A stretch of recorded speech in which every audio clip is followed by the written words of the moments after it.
A Part of Etiquette by Emily Post, 1922. Etiquette, in society, in business, in politics, and at home. Find it for free at bartleby.com/95. history.hanover.edu/courses/excerpts/167post.pdf. archive.org/details/etiquette-in-zoc00 post-goog. ManyBooks.net/titles/post E14314141314-8.html. archive.org/details/etiquette_0709_libaribooks. emilypost.com/about/r-story. gutenberg.org/files/14314/h/14314-h.htm. Contents. Chapter. Introduction. I. What is best society? 2. Introductions. 3. Greetings. 4. Salutations of courtesy. v. On the street and in public. 6. At public gatherings. 7. Conversation. 8. Words, phrases, and pronunciation. 9. One's position in the community. X. Cards and visits. 11. Invitations, acceptances, and regrets. Ci. The well-appointed house. 13. Teas and other afternoon parties. Formal dinners. 8. Dinner giving with limited equipment. 80. Luncheons, breakfasts, and suppers. 80. Balls and dances. 18. The debutante. 6. The chaperone and other conventions. Engagements. First preparations before a wedding. The day of the wedding. Christenings. Funerals. The country house and its hospitality. The house party in camp. Notes and shorter letters. 8. Longer letters. 6. The fundamentals of good behavior. Clubs and club etiquette. Texts. Games and sports. 30. Etiquette in business and politics. 38. Dress. 30. The clothes of a gentleman. The kindergarten of etiquette. Texts. Everyday manners at home. Traveling at home and abroad. 8. The growth of good taste in America. Introduction. Manners and morals. Many who scoff at a book of etiquette would be shocked to hear the least expression of levity touching the 10 Commandments. But the commandments do not always prevent such virtuous scoffers from dealings with their neighbor of which no gentleman could be capable and retain his claim to the title. Though it may require ingenuity to reconcile their actions with the Decalogue, the ingenuity is always forthcoming. There is no intention in this remark to intimate that there is any higher rule of life than the 10 Commandments, only it is illuminating as showing the relationship between manners and morals, which is too often overlooked. The polished gentleman of sentimental fiction has so long served as the type of smooth and conscienceless depravity that urbanity of demeanor inspires distrust in ruder minds. On the other hand, the blunt, unpolished hero of melodrama and romantic fiction has lifted brusqueness and pushfulness to a pedestal not wholly merited. Consequently, the kinship between conduct that keeps us within the law and conduct that makes civilized life worthy to be called such, deserves to be noted with emphasis. The Chinese sage, Confucius, could not tolerate the suggestion that virtue is in itself enough without politeness, for he viewed them as inseparable and saw courtesies as coming from the heart, maintaining that when they are practiced with all the heart, a moral elevation ensues. People who ridicule etiquette as a mass of trivial and arbitrary conventions, extremely troublesome to those who practice them and insupportable to everybody else, seem to forget the long, slow progress of social intercourse in the upward climb of man from the primeval state. Conventions were established from the first to regulate the rights of the individual and the tribe. They were and are the rules of the game of life and must be followed if we would play the game. Ages before man felt the need of indigestion remedies, he ate his food solitary and furtive in some corner, hoping he would not be espied by any stronger and hungrier fellow. It was a long time before the habit of eating in common was acquired, and it is obvious that the practice could not have been taken up with safety until the individuals of the race knew enough about one another and about the food resources to be sure that there was food sufficient for all. When eating in common became the vogue, table manners made their appearance, and they have been waging an uphill struggle ever since. The custom of raising the hat when meeting an acquaintance derives from the old rule that friendly knights in accosting each other should raise the visor for mutual recognition in amity. In the knightly years, it must be remembered, it was important to know whether one was meeting friend or foe. Meeting a foe meant fighting on the spot. Thus, it is evident that the conventions of courtesy not only tend to make the wheels of life run more smoothly but also act as safeguards in human relationship. Imagine the Paris Peace Conference, or any of the later conferences in Europe, without the protective armor of diplomatic etiquette. Nevertheless, to some the very word etiquette is an irritant. It implies a great pother about trifles. These conscientious objectors assure us, and trifles are unimportant. Trifles are unimportant, it is true, but then life is made up of trifles. To those who dislike the word, it suggests all that is finical and superfluous. It means a garish embroidery on the big scheme of life, a clog on the forward march of a strong and courageous nation. To such as these, the words etiquette and politeness connote weakness and timidity. Their notion of a really polite man is a dancing master or a man milliner. They were always willing to admit that the French were the politest nation in Europe, and equally ready to assert that the French were the weakest and least valorous, until the war opened their eyes in amazement. Yet, that manners and fighting can go hand in hand appears in the following anecdote.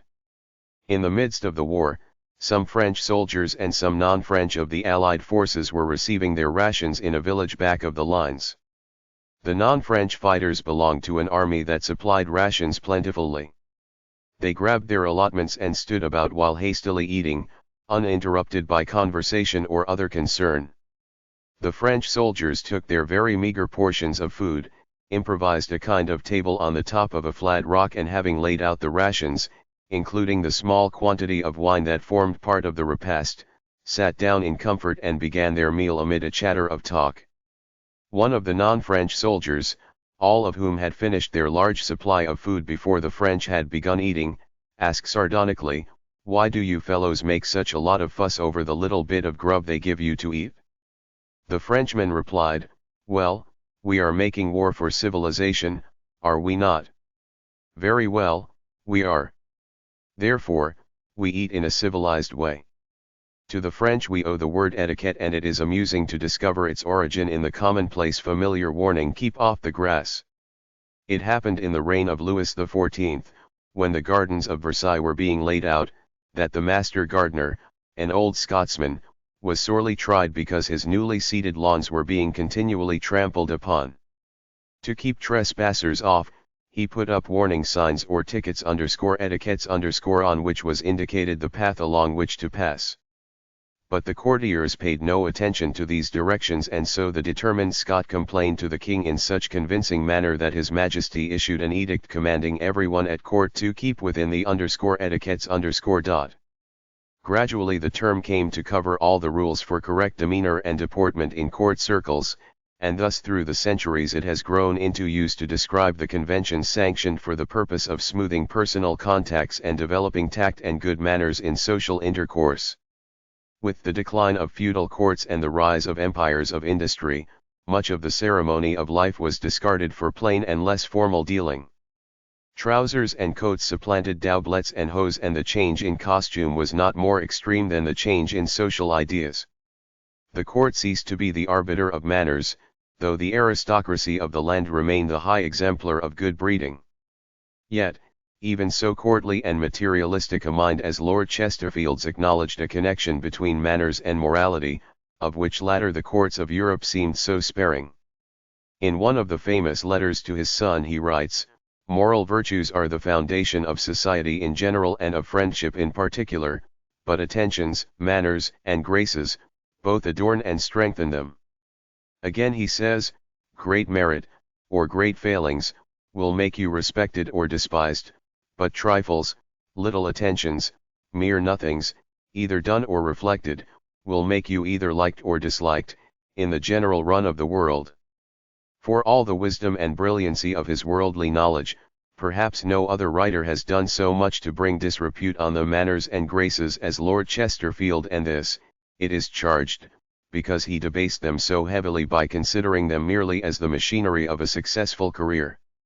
To the moralists, the fact that the moral standards of society in Lord Chesterfield's day were very different from those of the present era rather adds to the odium that has become associated with his attitude.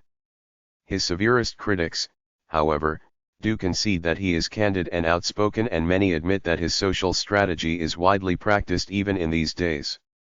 But the aims of the world in which he moved were rooted by the onrush of the ideals of democratic equality, fraternity, and liberty. With the prosperity of the newer shibboleths, the old-time notion of aristocracy, gentility and high breeding became more and more a curio to be framed suitably in gold and kept in the glass case of an art museum. The crashing advance of the industrial age of gold thrust all courts and their sinuous graces aside for the unmistakable ledger balance of the counting house. This new order of things had been a long time in process, when, in the first year of this century, a distinguished English social historian, the late the Right Honourable G.W.E. Russell, wrote, "Probably in all ages of history men have liked money, but 100 years ago they did not talk about it in society. Birth, breeding, rank, accomplishments, eminence in literature, eminence in art, eminence in public service, all these things still count for something in society. But when combined they are only as the dust of the balance when weighed against the all-prevalent power of money. The worship of the golden calf is the characteristic cult of modern society. In the Elizabethan age of mighty glory, 300 years before this was said, Ben Jonson had railed against money as a thin membrane of honor, groaning, "How hath all true reputation fallen since money began to have any?" Now the very fact that the debasing effect of money on the social organism has been so constantly reprehended, from scriptural days onward, proves the instinctive yearning of mankind for a system of life regulated by good taste, high intelligence, and sound affections. But, it remains true that, in the succession of great commercial epochs, coincident with the progress of modern science and invention, almost everything can be bought and sold, and so almost everything is rated by the standard of money. Yet, this standard is precisely not the ultimate test of the Christianity on which we have been pluming ourselves through the centuries. Still, no one can get along without money, and few of us get along very well with what we have. At least we think so because everybody else seems to think that way. We Americans are members of the nation which, materially, is the richest, most prosperous, and most promising in the world. This idea is dinned into our heads continually by foreign observers, and publicly we own the soft impeachment.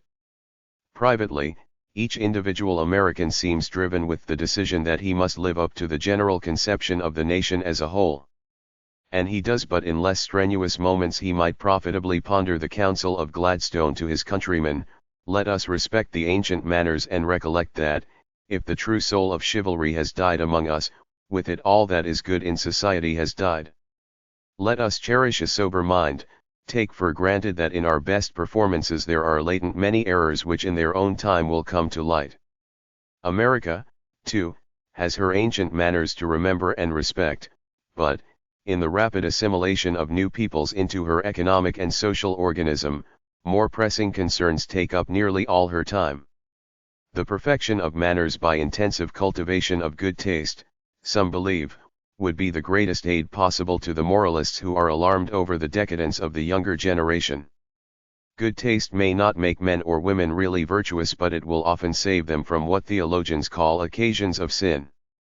We may note, too, that grossness in manners forms a large proportion of the offenses that fanatical reformers foam about.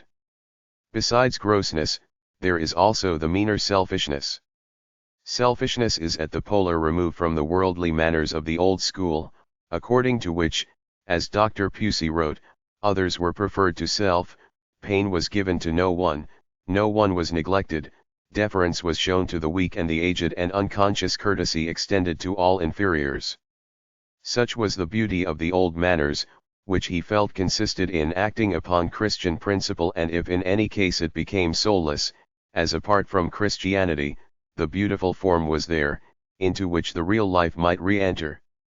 As a study of all that is admirable in American manners and as a guide to behavior in the simplest as well as the most complex requirements of life day by day, whether we are at home or away from it, there can be no happier choice than the present volume. It is conceived in the belief that etiquette in its broader sense means the technique of human conduct under all circumstances in life. Yet all minutiae of correct manners are included and no detail is too small to be explained, from the selection of a visiting card to the mystery of eating corn on the cob.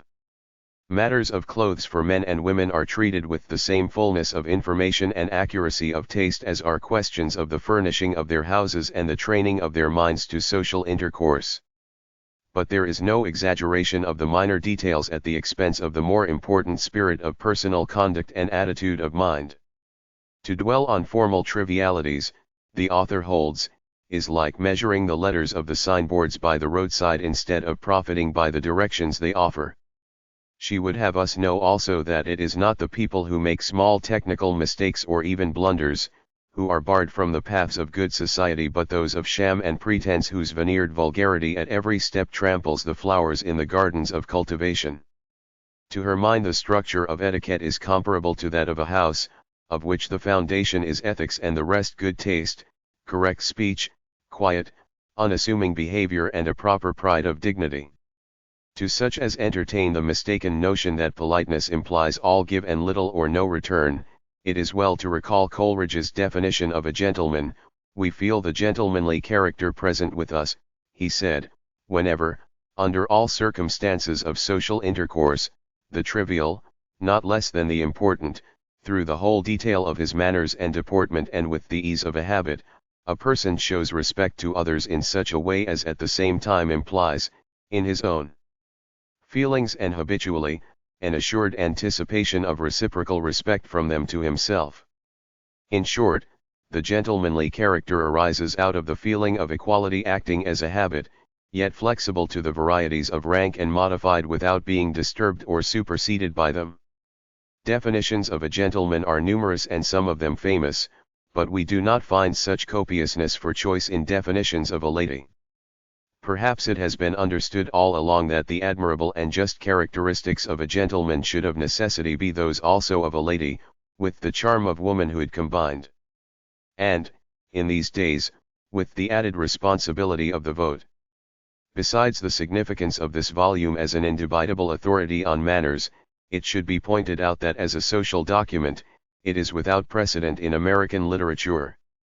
In order that we may better realize the behavior and environment of well-bred people, the distinguished author has introduced actual persons and places in fictional guise. They are the persons and the places of her own world, and whether we can or cannot penetrate the incognito of the worldlies, the Gildings, the kind hearts, the old names and the others, is of no importance. Fictionally, they are real enough for us to be interested and instructed in their way of living. That they happen to move in what is known as society is incidental, for, as the author declares at the very outset, best society is not a fellowship of the wealthy, nor does it seek to exclude those who are not of exalted birth, but it is an association of gentlefolk, of which good form in speech, charm of manner, knowledge of the social amenities and instinctive consideration for the feelings of others, are the credentials by which society the world over recognizes its chosen members. The immediate fact is that the characters of this book are thoroughbred Americans, representative of various sections of the country and free from the slightest tinge of snobbery. Not all of them are even well-to-do, in the post-war sense, and their devices of economy in household outlay, dress, and entertainment are a revelation in the science of ways and means. There are parents, children, relatives, and friends all passing before us in the pageant of life from the cradle to the grave. No circumstance, from an introduction to a wedding, is overlooked in this panorama, and the spectator has beside him a cicerone in the person of the author who clears every doubt and answers every question. In course, the conviction grows upon him that etiquette is no flummery of poseurs aping the manners of their betters, nor a code of snobs, who divide their time between licking the boots of those above them and kicking at those below, but a system of rules of conduct based on respect of self coupled with respect of others. Meanwhile, to guard against conceit in his new knowledge, he may at odd moments recall Ben Jonson's lines.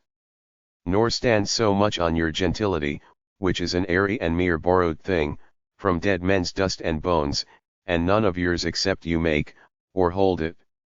Chapter I. What is best society? Society is an ambiguous term, it may mean much or nothing.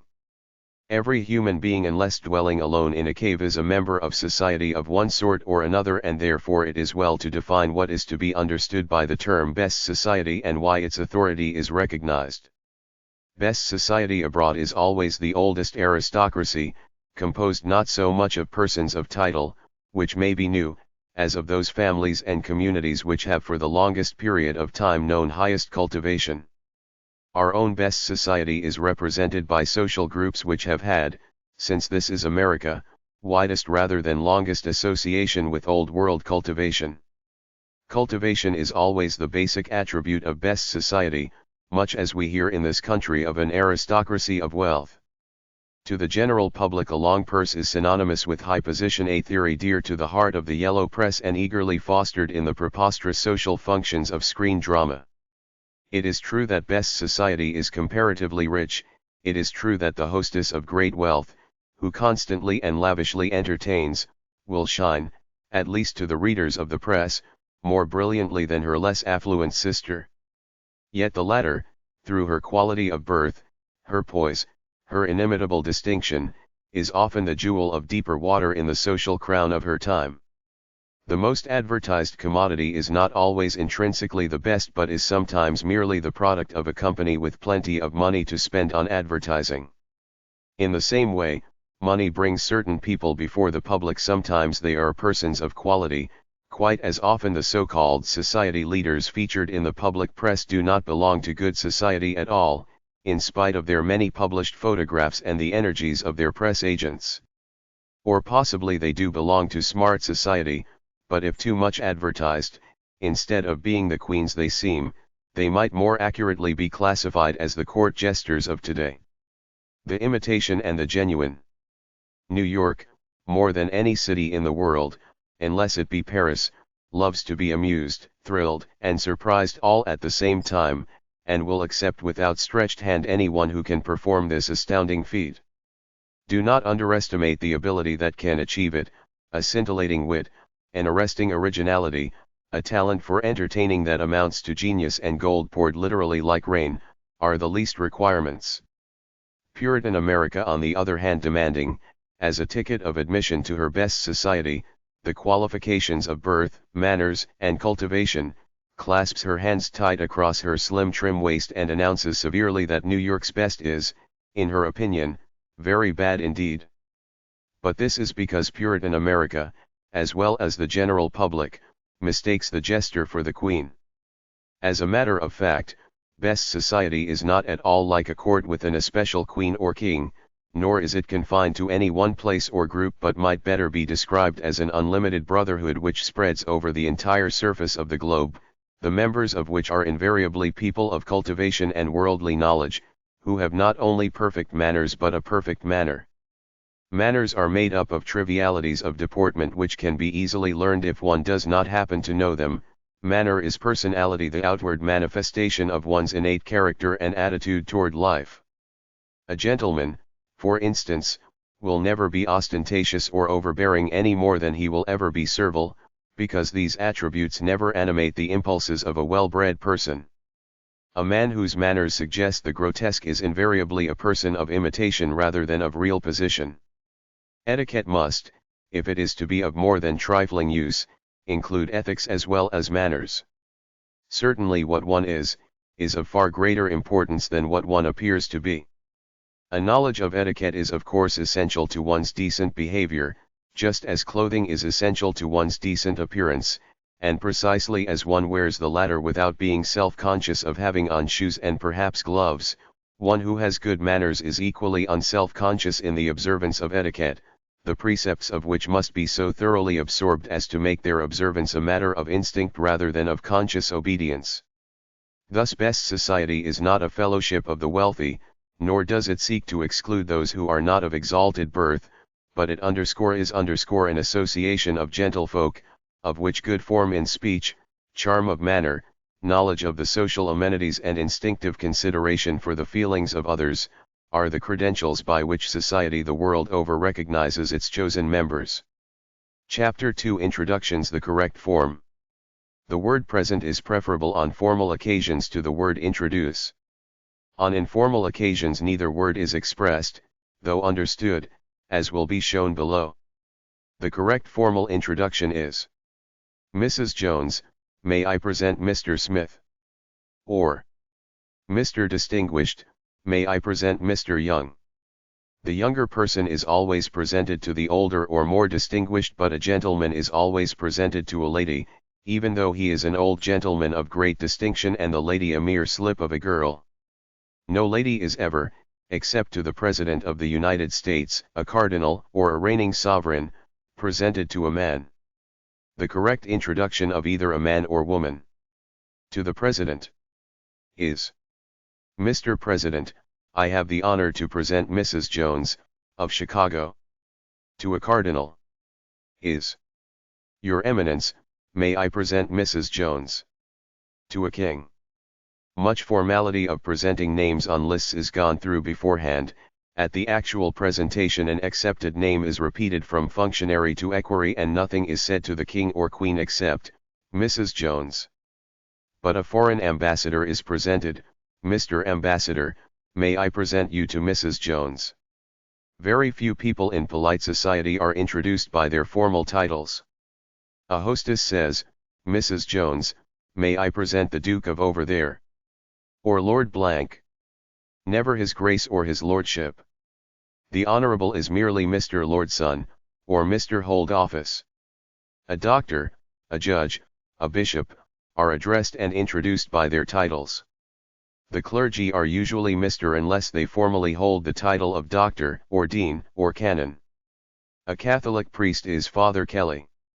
A senator is always introduced as senator, whether he is still in office or not. But the President of the United States, once he is out of office, is merely Mr. and not ex-president. The prevailing introduction and inflection. In the briefer form of introduction commonly used: Mrs. Worldly, Mrs. Norman. If the two names are said in the same tone of voice it is not apparent who is introduced to whom, but by accentuating the more important person's name, it can be made as clear as though the words may I present had been used. The more important name is said with a slightly rising inflection, the secondary as a mere statement of fact. For instance, suppose you say, Are you there? And then it is raining. Use the same inflection exactly and say, Mrs. Worldly. Mrs. Younger. Are you there? It is raining. Mrs. Worldly, Mrs. Younger. The unmarried lady is presented to the married one, unless the latter is very much the younger. As a matter of fact, in introducing two ladies to each other or one gentleman to another, no distinction is made. Mrs. Smith, Mrs. Norman. Mr. Brown, Mr. Green. The inflection is: I think it's going to rain.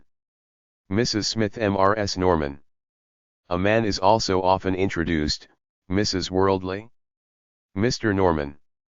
But to a very distinguished man, a mother would say, Mr. Edison, my daughter, Mary. To a young man, however, she should say, Mr. Struthers, have you met my daughter? If the daughter is married, she should have added, my daughter, Mrs. Smartlington. The daughter's name is omitted because it is extremely bad taste, except in the South, to call her daughter Miss Mary to anyone but a servant, and on the other hand she should not present a young man to Mary. The young man can easily find out her name afterward. Other forms of introduction. Other permissible forms of introduction are: Mrs. Jones, do you know Mrs. Norman? Or, Mrs. Jones, you know Mrs. Robinson, don't you? On no account say do you not. Best society always says don't you. Or, Mrs. Robinson, have you met Mrs. Jones? Or, Mrs. Jones, do you know my mother? Or, this is my daughter Ellen, Mrs. Jones. These are all good form, whether gentlemen are introduced to ladies, ladies to ladies, or gentlemen to gentlemen. In introducing a gentleman to a lady, you may ask Mr. Smith if he has met Mrs. Jones, but you must not ask Mrs. Jones if she has met Mr. Smith. Forms of introductions to avoid. Do not say, Mr. Jones, shake hands with Mr. Smith, or Mrs. Jones, I want to make you acquainted with Mrs. Smith. Never say, make you acquainted with, and do not, in introducing one person to another, call one of them my friend. You can say my aunt, or my sister, or my cousin but to pick out a particular person as my friend is not only bad style but, unless you have only one friend, bad manners, as it implies Mrs. Smith is my friend and you are a stranger. You may very properly say to Mr. Smith, I want you to meet Mrs. Jones, but this is not a form of introduction, nor is it to be said in Mrs. Jones' hearing. Upon leading Mr. Smith up to Mrs. Jones, you say, Mrs. Jones, may I present Mr. Smith, or Mrs. Jones, Mr. Smith. Under no circumstances whatsoever say Mr. Smith meet Mrs. Jones, or Mrs. Jones meet Mr. Smith. Either wording is equally preposterous. Do not repeat Mrs. Jones. Mrs. Smith. Mrs. Smith. Mrs. Jones. To say each name once is quite enough. Most people of good taste very much dislike being asked their names. To say what is your name is always abrupt and unflattering. If you want to know with whom you have been talking, you can generally find a third person later and ask who was the lady with the gray feather in her hat. The next time you see her you can say, how do you do, Mrs. Dash, calling her by name. When to shake hands. When gentlemen are introduced to each other they always shake hands. When a gentleman is introduced to a lady, she sometimes puts out her hand, especially if he is someone she has long heard about from friends in common, but to an entire stranger she generally merely bows her head slightly and says, how do you do? Strictly speaking, it is always her place to offer her hand or not as she chooses, but if he puts out his hand, it is rude on her part to ignore it. Nothing could be more ill-bred than to treat curtly any overture made in spontaneous friendliness. No thoroughbred lady would ever refuse to shake any hand that is honorable, not even the hand of a coal heaver at the risk of her fresh white glove. Those who have been drawn into a conversation do not usually shake hands on parting. But there is no fixed rule. A lady sometimes shakes hands after talking with a casual stranger, at other times she does not offer her hand on parting from one who has been punctiliously presented to her. She may find the former sympathetic and the latter very much the contrary. Very few rules of etiquette are inelastic, and none more so than the acceptance or rejection of the strangers you meet. There is a wide distance between rudeness and reserve. You can be courteously polite and at the same time extremely aloof to a stranger who does not appeal to you, or you can be welcomingly friendly to another whom you like on sight. Individual temperament has also to be taken into consideration. One person is naturally austere, another genial. The latter shakes hands far more often than the former. As already said, it is unforgivably rude to refuse a proffered hand, but it is rarely necessary to offer your hand if you prefer not to. What to say when introduced? Best society has only one phrase in acknowledgement of an introduction, how do you do? It literally accepts no other. When Mr. Bachelor says, Mrs. Worldly, may I present Mr. Struthers? Mrs. Worldly says, how do you do? Struthers bows and says nothing. To sweetly echo Mr. Struthers, with the rising inflection on thers, is not good form. Saccharine chirpings should be classed with crooked little fingers, high hand shaking and other affectations. All affectations are bad form. Persons of position do not say, charmed, or pleased to meet you, etc., but often the first remark is the beginning of a conversation. For instance, young Struthers is presented to Mrs. Worldly. She smiles and perhaps says, I hear that you are going to be in New York all winter. Struthers answers, yes, I am at the Columbia Law School, etc., or since he is much younger than she, he might answer, yes, Mrs. Worldly, especially if his answer would otherwise be a curt yes or no. Otherwise he does not continue repeating her name. Taking leave of one you have just met. After an introduction, when you have talked for some time to a stranger whom you have found agreeable and you then take leave, you say, "Goodbye, I am very glad to have met you," or "Goodbye, I hope I shall see you again soon or sometime." The other person answers, "Thank you," or perhaps adds, "I hope so, too." Usually thank you is all that is necessary. In taking leave of a group of strangers it makes no difference whether you have been introduced to them or merely included in their conversation. You bow goodbye to any who happen to be looking at you, but you do not attempt to attract the attention of those who are unaware that you are turning away. Introducing one person to a group. This is never done on formal occasions when a great many persons are present. At a small luncheon, for instance, a hostess always introduces her guests to one another. Let us suppose you are the hostess. Your position is not necessarily near, but it is toward the door. Mrs. King is sitting quite close to you, Mrs. Lawrence also near. Miss Robinson and Miss Brown are much farther away. Mrs. Jones enters. You go a few steps forward and shake hands with her, then stand aside as it were, for a second only, to see if Mrs. Jones goes to speak to anyone. If she apparently knows no one, you say, "Mrs. King, do you know Mrs. Jones?" Mrs. King, being close at hand, usually but not necessarily, rises, shakes hands with Mrs. Jones and sits down again. If Mrs. King is an elderly lady and Mrs. Jones a young one, Mrs. King merely extends her hand and does not rise. Having said Mrs. Jones once, you do not repeat it immediately, but turning to the other lady sitting near you, you say, "Mrs. Lawrence," then you look across the room and continue, "Miss Robinson, Miss Brown, Mrs. Jones." Mrs. Lawrence, if she is young, rises and shakes hands with Mrs. Jones and the other two bow but do not rise.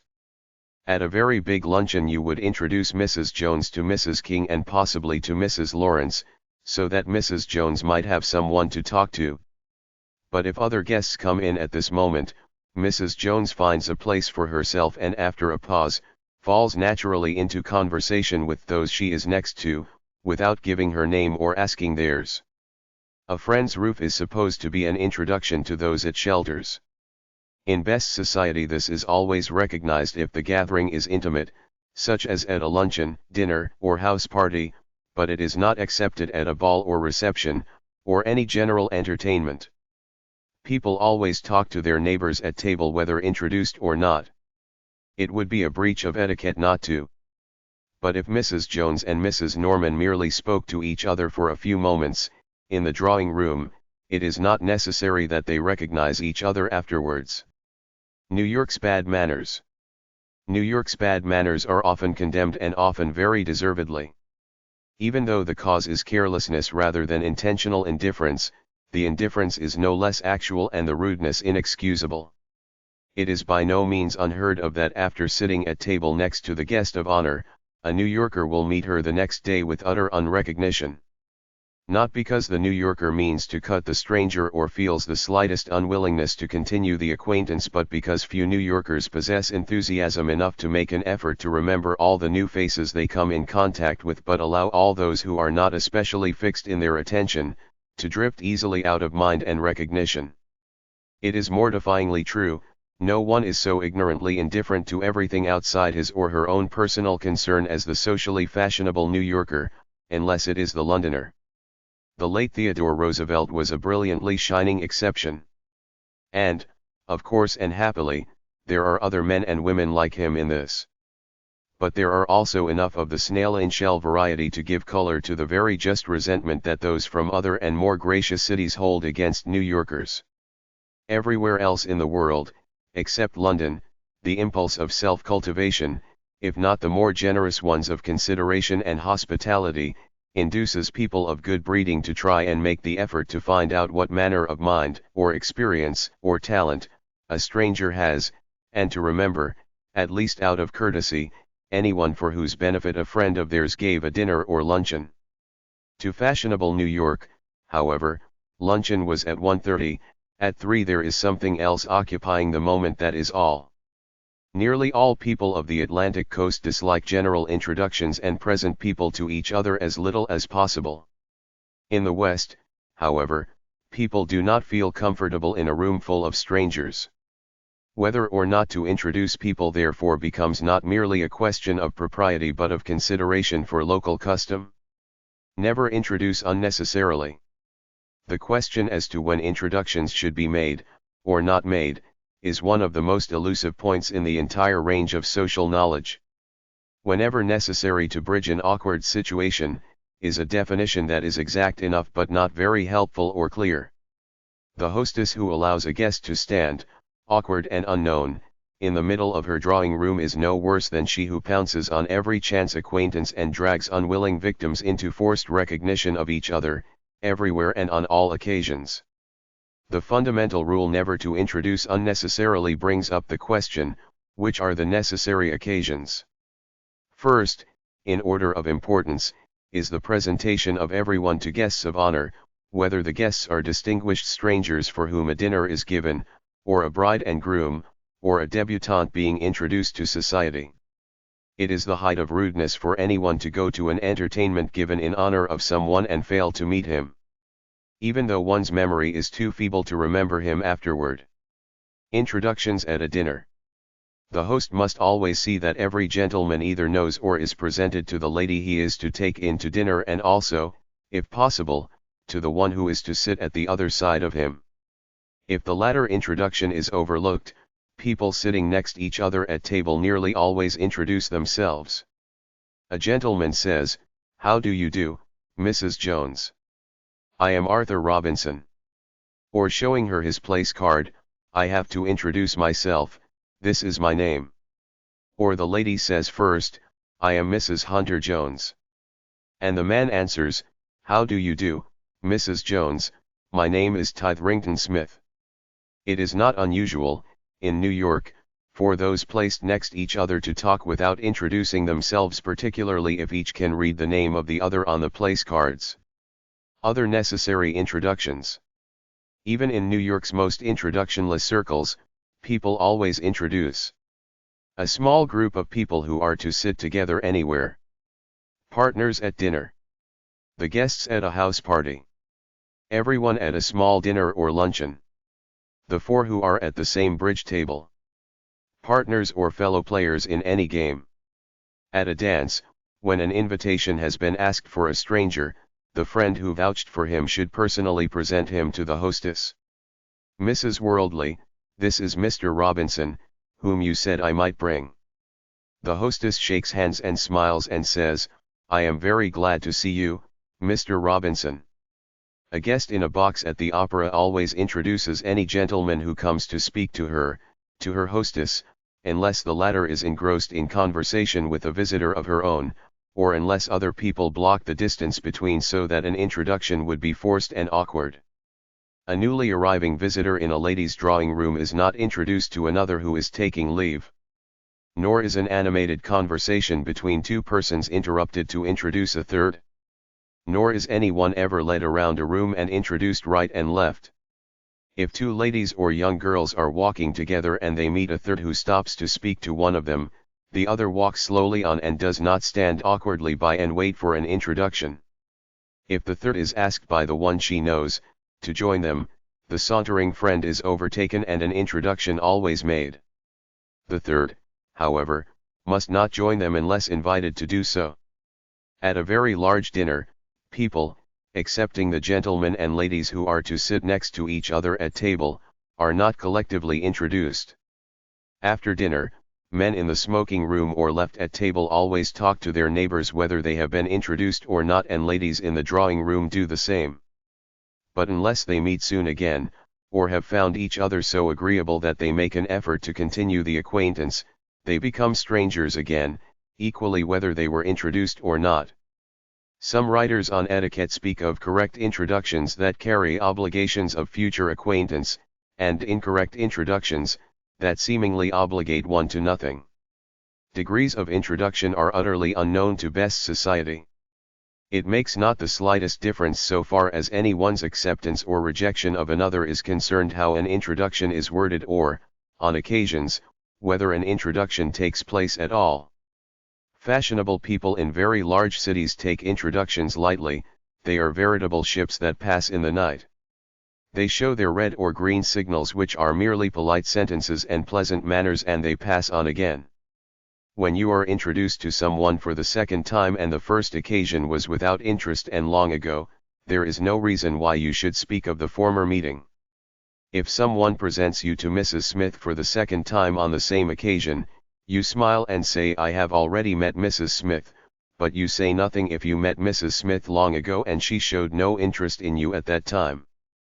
Most rules are elastic and contract and expand according to circumstances. You do not remind Mrs. Smith of having met her before, but on meeting again anyone who was brought to your own house, or one who showed you an especial courtesy, you instinctively say, "I am so glad to see you again." Including someone in conversation without an introduction. On occasions it happens that in talking to one person you want to include another in your conversation without making an introduction. For instance, suppose you are talking to a seedsman and a friend joins you in your garden. You greet your friend and then include her by saying, "Mr. Smith is suggesting that I dig up these cannas and put in delphiniums." Whether your friend gives an opinion as to the change in color of your flower bed or not, she has been made part of your conversation. This same maneuver of evading an introduction is also resorted to when you are not sure that an acquaintance will be agreeable to one or both of those whom an accidental circumstance has brought together. Introductions unnecessary. You must never introduce people to each other in public places unless you are certain beyond a doubt that the introduction will be agreeable to both. You cannot commit a greater social blunder than to introduce, to a person of position, someone she does not care to know, especially on shipboard, in hotels, or in other very small, rather public, communities where people are so closely thrown together that it is correspondingly difficult to avoid undesirable acquaintances who have been given the wedge of an introduction. As said above, introductions in very large cities are unimportant. In New York, where people are meeting new faces daily, seldom seeing the same one twice in a year, it requires a tenacious memory to recognize those one hoped most to see again, and others are blotted out at once. People in good society rarely ask to be introduced to each other, but if there is a good reason for knowing someone, they often introduce themselves. For instance, Mary Smith says, "Mrs. Jones, aren't you a friend of my mother's? I am Mrs. Tytherington Smith's daughter." Mrs. Jones says, "Why, my dear child, I am so glad you spoke to me. Your mother and I have known each other since we were children." Or, an elder lady asks, "Aren't you Mary Smith? I have known your mother since she was your age." Or a young woman says, "Aren't you Mrs. Worldly?" Mrs. Worldly, looking rather freezingly, politely says yes and waits. And the stranger continues, "I think my sister Millicent Manners is a friend of yours." Mrs. Worldly at once unbends. "Oh, yes, indeed, I am devoted to Millicent. And you must be, dash. I'm Alice." "Oh, of course, Millicent has often talked of you and of your lovely voice. I want very much to hear you sing sometime." These self-introductions, however, must never presumingly be made. It would be in very bad taste for Alice to introduce herself to Mrs. Worldly if her sister knew her only slightly. A business visit, not an introduction. A lady who goes to see another to get a reference for a servant, or to ask her aid in an organization for charity, would never consider such a meeting as an introduction, even though they talked for an hour. Nor would she offer to shake hands in leaving. On the other hand, neighbors who are continually meeting, gradually become accustomed to say "How do you do?" when they meet, even though they never become acquaintances. The retort courteous to one you have forgotten. Let us suppose someone addresses you and then slightly disconcerted says, "You don't remember me, do you?" The polite thing, unless his manner does not ring true, is to say, "Why, of course, I do." And then if a few neutral remarks lead to no enlightening topic and bring no further memory, You ask at the first opportunity who it was that addressed you. If the person should prove actually to be unknown, it is very easy to repel any further advances. But nearly always you find it is someone you ought to have known, and your hiding the fact of your forgetfulness saves you from the rather rude and stupid situation of blankly declaring, "I don't remember you." If, after being introduced to you, Mr. Jones calls you by a wrong name, you let it pass, at first, but if he persists you may say, "My name is Simpson, not Simpkin." At a private dance, young men nowadays introduce their men friends to young women without first asking the latter's permission, because all those invited to a lady's house are supposed to be eligible for presentation to everyone, or they would not be there. At a public ball young men and women keep very much to their own particular small circle and are not apt to meet outsiders at all. Under these circumstances a gentleman should be very careful not to introduce a youth whom he knows nothing about to a lady of his acquaintance, or at least he should ask her first. He can say frankly, "There is a man called Sliders who has asked to meet you. I don't know who he is, but he seems decent. Shall I introduce him?" The lady can say yes, or, "I'd rather not." Introduction by letter. An introduction by letter is far more binding than a casual spoken introduction which commits you to nothing. This is explained fully, and example letters are given in the chapter on letters. A letter of introduction is handed you unsealed, always. It is correct for you to seal it at once in the presence of its author. You thank your friend for having written it and go on your journey. If you are a man and your introduction is to a lady, you go to her house as soon as you arrive in her city and leave the letter with your card at her door. Usually you do not ask to see her, but if it is between 4 and 6 o'clock it is quite correct to do so if you choose. Presenting yourself with a letter is always a little awkward. Most people prefer to leave their cards without asking to be received. If your letter is to a man, you mail it to his house, unless the letter is a business one. In the latter case you go to his office and send in your card and the letter. Meanwhile you wait in the reception room until he has read the letter and sends for you to come into his private office. If you are a woman, you mail your letter of social introduction and do nothing further until you receive an acknowledgement. If the recipient of your letter leaves her card on you, you in return leave yours on her. But the obligation of a written introduction is such that only illness can excuse her not asking you to her house either formally or informally. When a man receives a letter introducing another man, he calls the person introduced on the telephone and asks how he may be of service to him. If he does not invite the newcomer to his house, he may put him up at his club, or have him take luncheon or dinner at a restaurant, as the circumstances seem to warrant. Chapter 3 Greetings. What to say when introduced. As explained in the foregoing chapter, the correct formal greeting is, "How do you do?" If Mrs. Younger is presented to Mrs. Worldly, Mrs. Worldly says, "How do you do?" If the ambassador of France is presented to her, she says, "How do you do?" Mrs. Younger and the ambassador likewise say, "How do you do?" or merely bow. There are a few expressions possible under other circumstances and upon other occasions.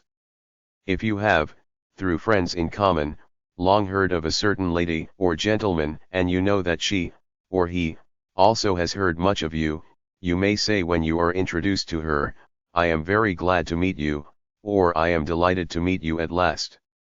Do not use the expression "pleased to meet you" then or on any occasion. And you must not say you are delighted unless you have reason to be sure that she also is delighted to meet you. To one who has volunteered to help you in charitable work, for instance, you would say, "It is very good of you to help us," or, "to join us." In business a gentleman says, "Very glad to meet you," or "Delighted to meet you." Or, if in his own office, "Very glad to see you." Informal greetings. Informal greetings are almost as limited as formal, but not quite, for besides saying "How do you do?" you can say "Good morning" and on occasions "How are you?" or "Good evening." On very informal occasions, it is the present fashion to greet an intimate friend with "Hello." This seemingly vulgar salutation is made acceptable by the tone in which it is said. To shout "Hool_low_" is vulgar, but "hello" Mary or how do John, each spoken in an ordinary tone of voice, sound much the same. But remember that the hello is spoken, not called out, and never used except between intimate friends who call each other by the first name. There are only two forms of farewell, goodbye and good night. Never say au revoir unless you have been talking French, or are speaking to a French person. Never interlard your conversation with foreign words or phrases when you can possibly translate them into English, and the occasions when our mother tongue will not serve are extremely rare. Very often in place of the overworn how do you do, perhaps more often than not, people skip the words of actual greeting and plunge instead into conversation. Why, Mary? When did you get back? Or what is the news with you? Or what have you been doing lately? The weather, too, fills in with equal faithfulness. Isn't it a heavenly day? Or horrid weather, isn't it? It would seem that the variability of the weather was purposely devised to furnish mankind with unfailing material for conversation. In bidding goodbye to a new acquaintance with whom you have been talking, you shake hands and say, "Goodbye. I am very glad to have met you." To one who has been especially interesting, or who is somewhat of a personage, you say, "It has been a great pleasure to meet you." The other answers, "Thank you." In church. People do not greet each other in church, except at a wedding. At weddings people do speak to friends sitting near them, but in a low tone of voice. It would be shocking to enter a church and hear a babble of voices. Ordinarily in church, if a friend happens to catch your eye, you smile but never actually bow. If you go to a church not your own and a stranger offers you a seat in her pew, you should, on leaving, turn to her and say, "Thank you." But you do not greet anyone until you are out on the church steps, when you naturally speak to your friends. Hello should not be said on this occasion because it is too familiar for the solemnity of church surroundings. Shaking hands. Gentlemen always shake hands when they are introduced to each other. Ladies rarely do so with gentlemen who are introduced to them, but they usually shake hands with other ladies, if they are standing near together. All people who know each other, unless merely passing by, shake hands when they meet. A gentleman on the street never shakes hands with a lady without first removing his right glove.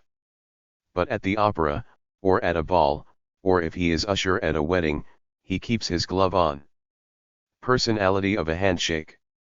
A handshake often creates a feeling of liking or of irritation between two strangers. Who does not dislike a boneless hand extended as though it were a spray of seaweed, or a miniature boiled pudding? It is equally annoying to have one's hand clutched aloft in grotesque affectation and shaken violently sideways, as though it were being used to clean a spot out of the atmosphere.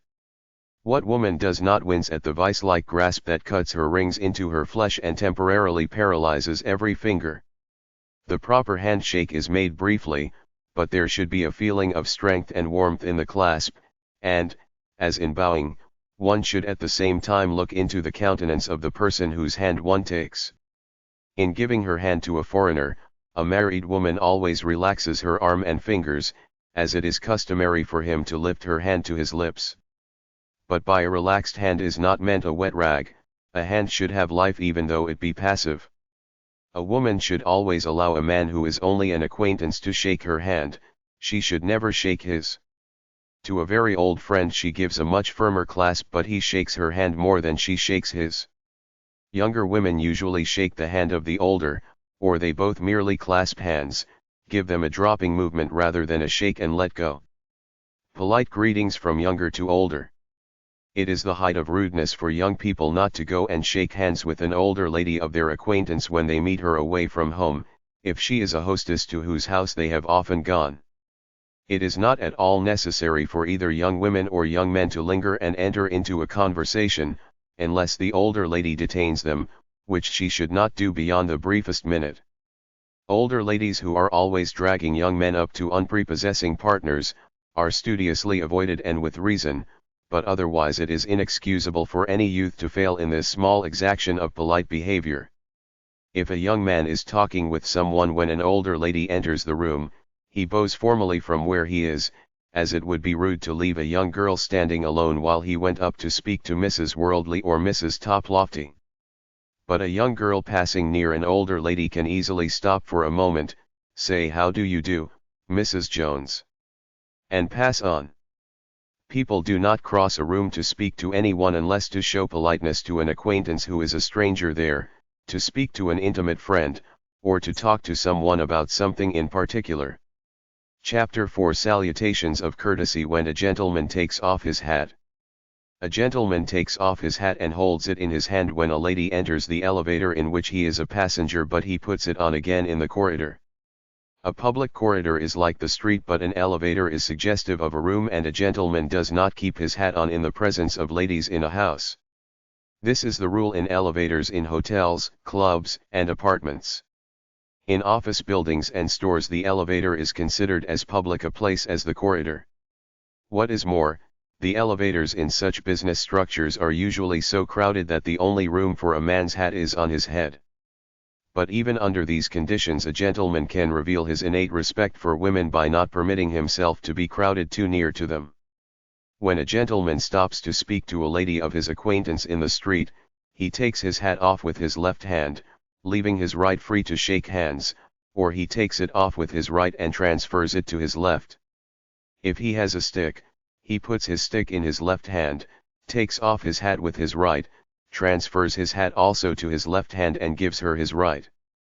If they walk ahead together, he at once puts his hat on, but while he is standing in the street talking to her, he should remain hatless.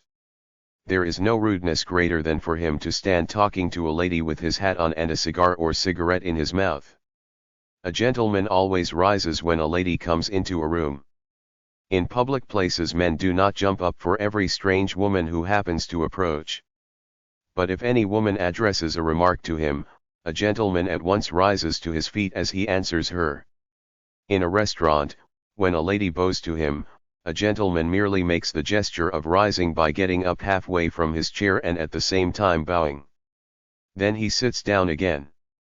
When a lady goes to a gentleman's office on business, he should stand up to receive her, offer her a chair and not sit down until after she is seated. When she rises to leave, he must get up instantly and stand until she has left the office. It is not necessary to add that every American citizen stands with his hat off at the passing of the colors and when the national anthem is played. If he didn't, some other more loyal citizen would take it off for him. Also, every man should stand with his hat off in the presence of a funeral that passes close or blocks his way. A gentleman lifts his hat. Lifting the hat is a conventional gesture of politeness shown to strangers only, not to be confused with bowing, which is a gesture used to acquaintances and friends. In lifting his hat, a gentleman merely lifts it slightly off his forehead and replaces it. He does not smile nor bow, nor even look at the object of his courtesy. No gentleman ever subjects a lady to his scrutiny or his apparent observation. If a lady drops her glove, a gentleman should pick it up, hurry ahead of her, on no account nudge her, offer the glove to her and say, "I think you dropped this." The lady replies, "Thank you." The gentleman should then lift his hat and turn away. If he passes a lady in a narrow space, so that he blocks her way or in any manner obtrudes upon her, he lifts his hat as he passes. If he gets on a streetcar and the car gives a lurch just as he is about to be seated and throws him against another passenger, he lifts his hat and says, "Excuse me," or "I beg your pardon." He must not say "Pardon me." He must not take a seat if there are ladies standing. But if he is sitting and ladies enter, should they be young, he may with perfect propriety keep his seat. If a very old woman, or a young one carrying a baby, enters the car, a gentleman rises at once, lifts his hat slightly and says, "Please take my seat." He lifts his hat again when she thanks him. If the car is very crowded when he wishes to leave it and a lady is directly in his way, he asks, "May I get through, please?" As she makes room for him to pass, he lifts his hat and says, "Thank you." If he is in the company of a lady in a streetcar, he lifts his hat to another gentleman who offers her a seat, picks up something she has dropped, or shows her any civility. He lifts his hat if he asks anyone a question, and always, if, when walking on the street with either a lady or a gentleman, his companion bows to another person. In other words, a gentleman lifts his hat whenever he says excuse me, thank you, or speaks to a stranger, or is spoken to by a lady, or by an older gentleman. And no gentleman ever keeps a pipe, cigar, or cigarette in his mouth when he lifts his hat, takes it off, or bows. The bow of ceremony. The standing bow, made by a gentleman when he rises at a dinner to say a few words, in response to applause, or across a drawing room at a formal dinner when he bows to a lady or an elderly gentleman, is usually the outcome of the bow taught little boys at dancing school. The instinct of clicking heels together and making a quick bend over from the hips and neck, as though the human body had two hinges, a big one at the hip and a slight one at the neck, and was quite rigid in between, remains in a modified form through life. The man who as a child came habitually into his mother's drawing room when there was company, generally makes a charming bow when grown, which is wholly lacking in self-consciousness. There is no apparent heel clicking, but a camera would show that the motion is there. In every form of bow, as distinct from merely lifting his hat, a gentleman looks at the person he is bowing to.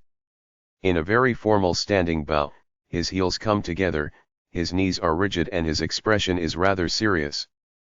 The informal bow. The informal bow is merely a modification of the above. It is easy and unstudied, but it should suggest the ease of controlled muscles, not the floppiness of a rag doll. In bowing on the street, a gentleman should never take his hat off with a flourish, nor should he sweep it down to his knee, nor is it graceful to bow by pulling the hat over the face as though examining the lining. The correct bow, when wearing a high hat or derby, is to lift it by holding the brim directly in front, take it off merely high enough to escape the head easily, bring it a few inches forward, the back somewhat up, the front down, and put it on again. To a very old lady or gentleman, to show adequate respect, a sweeping bow is sometimes made by a somewhat exaggerated circular motion downward to perhaps the level of the waist, so that the hat's position is upside down.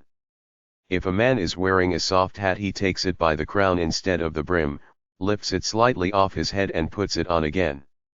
The bow to a friend is made with a smile, to a very intimate friend often with a broad grin that fits exactly with the word hello, whereas the formal bow is mentally accompanied by the formal salutation, how do you do?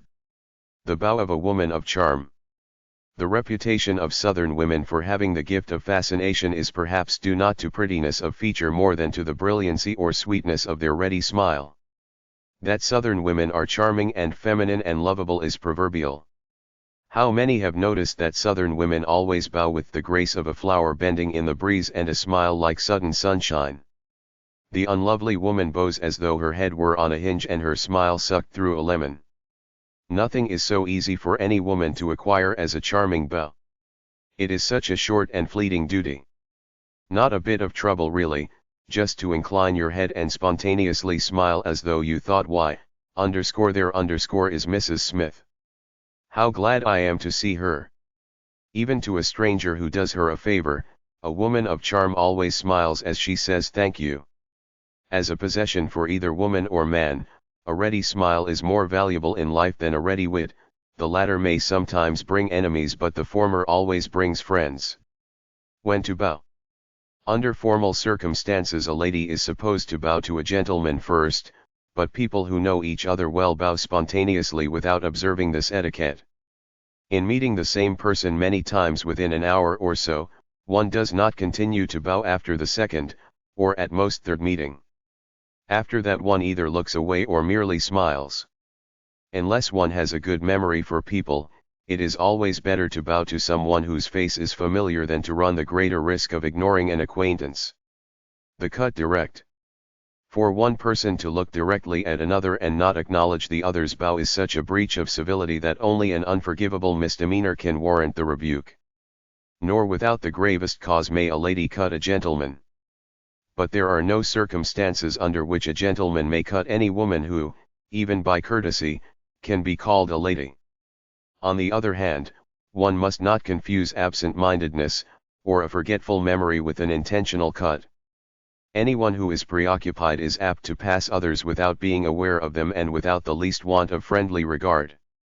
Others who have bad memories forget even those by whom they were much attracted.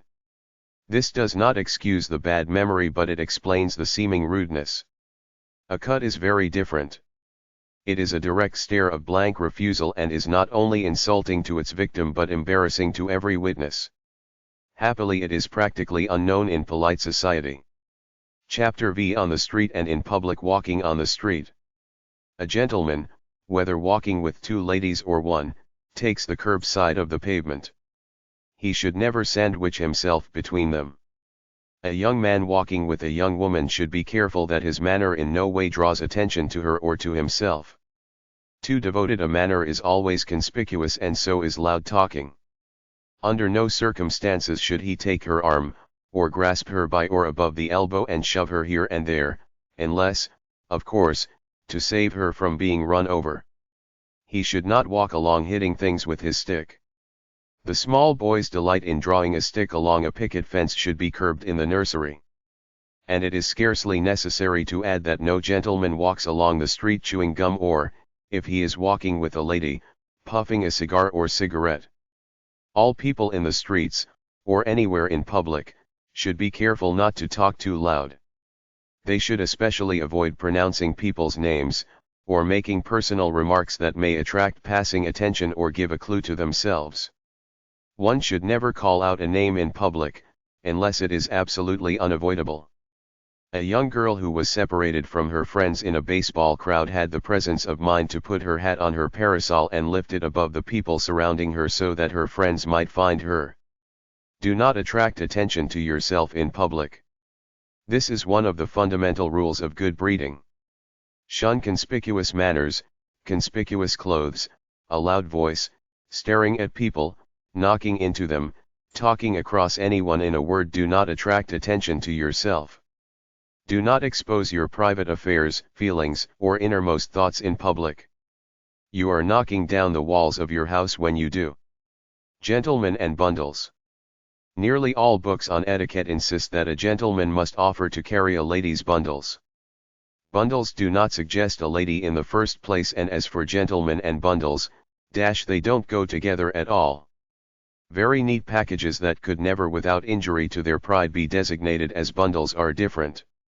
Such, for instance, might be a square, smoothly wrapped box of cigars, candy, or books.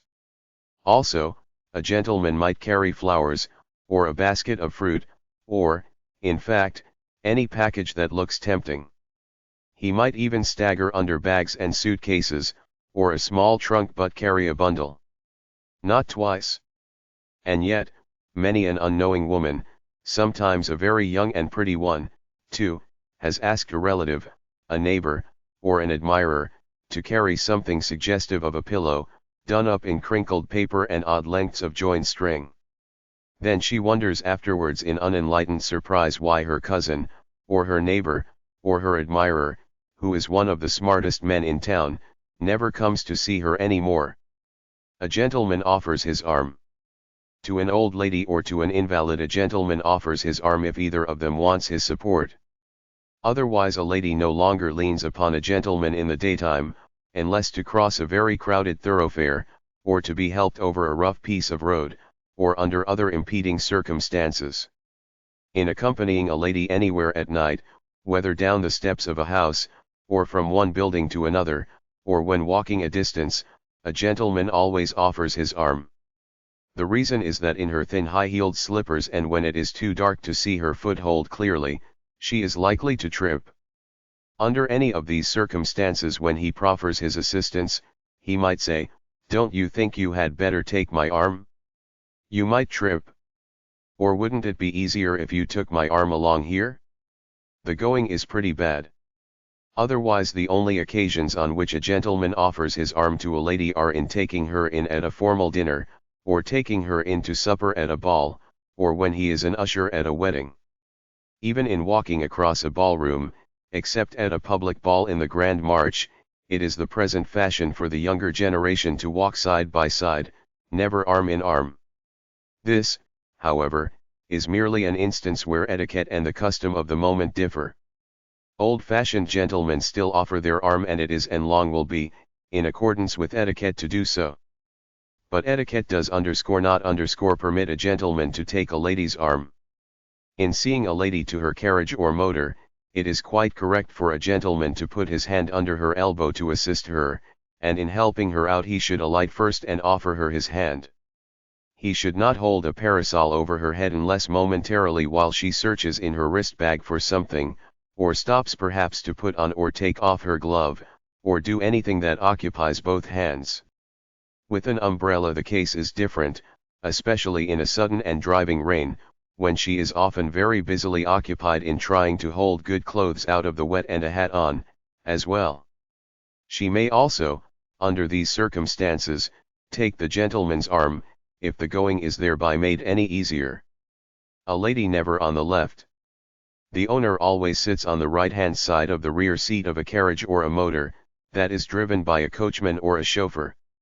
If the vehicle belongs to a lady, she should take her own place always, unless she relinquishes it to a guest whose rank is above her own, such as that of the wife of the president or the governor. If a man is the owner, he must, on the contrary, give a lady the right-hand seat. Whether in a private carriage, a car, or a taxi, a lady must never sit on a gentleman's left, because according to European etiquette, a lady on the left is not a lady. Although this etiquette is not strictly observed in America, no gentleman should risk allowing even a single foreigner to misinterpret a lady's position. Awkward questions of payment. It is becoming much less customary than it used to be for a gentleman to offer to pay a lady's way. If in taking a ferry or a subway, a young woman stops to buy magazines, chocolates, or other trifles, a young man accompanying her usually offers to pay for them. She quite as usually answers, "Don't bother, I have it," and puts the change on the counter. It would be awkward for him to protest and bad taste to press the point. But usually in small matters such as a subway fare, he pays for two. If he invites her to go to a ball game, or to a matinee or to tea, he naturally buys the tickets and any refreshment which they may have. Very often it happens that a young woman and a young man who are bound for the same house party, at a few hours' distance from the place where they both live, take the same train either by accident or by prearrangement. In this case the young woman should pay for every item of her journey. She should not let her companion pay for her parlor car seat or for her luncheon, nor should he, when they arrive at their destination, tip the porter for carrying her bag. A gentleman who is by chance sitting next to a lady of his acquaintance on a train or boat, should never think of offering to pay for her seat or for anything she may buy from the vendor. The escort. Notwithstanding the fact that he is met, all dressed in his best store clothes, with his lady friend leaning on his arm, in the pages of counterfeit society novels and unauthoritative books on etiquette, there is no such actual person known to good society, at least not in New York or any great city, as an escort. He is not only unknown but he is impossible. In good society ladies do not go about under the care of gentlemen. It is unheard of for a gentleman to take a young girl alone to a dance or to dine or to parties of any description, nor can she accept his sponsorship anywhere whatsoever. A well-behaved young girl goes to public dances only when properly chaperoned, and to a private dance with her mother or else accompanied by her maid, who waits for her the entire evening in the dressing room. It is not only improper, it is impossible for any man to take a lady to a party of any sort, to which she has not been personally invited by the hostess. A lady may never be under the protection of a man anywhere. A young girl is not even taken about by her betrothed. His friends send invitations to her on his account, it is true, and, if possible, he accompanies her, but correct invitations must be sent by them to her, or she should not go. Older ladies are often thoughtless and say to a young man, "Bring your fiancée to see me." His answer should be, "Indeed, I'd love to any time you telephone her," or, "I know she'd love to come if you'd ask her." If the lady stupidly persists in casually saying, "Do bring her," he must smile and say lightly, "But I can't bring her without an invitation from you."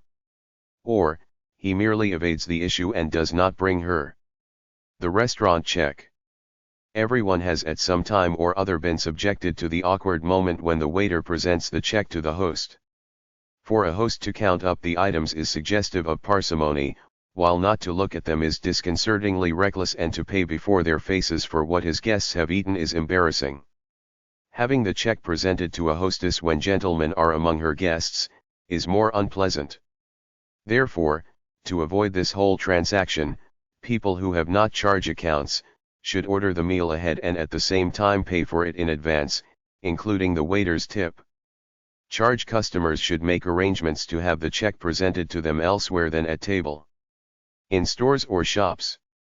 Lack of consideration for those who in any capacity serve you, is always an evidence of ill-breeding, as well as of inexcusable selfishness.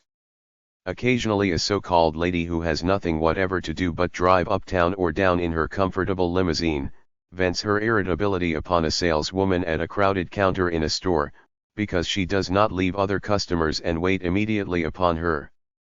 Then, perhaps, when the article she asked for is not to be had, she complains to the floor walker about the saleswoman's stupidity. Or having nothing that she can think of to occupy an empty hour on her hands, she demands that every sort of material be dragged down from the shelves until, discovering that it is at last time for her appointment, she yawns and leaves. Of course, on the other hand, there is the genuinely lethargic saleswoman whose mind doesn't seem to register a single syllable that you have said to her, who, with complete indifference to you and your preferences, insists on showing what you distinctly say you do not want, and who caps the climax by drawling they are wearing it this season. Does that sort of saleswoman ever succeed in selling anything?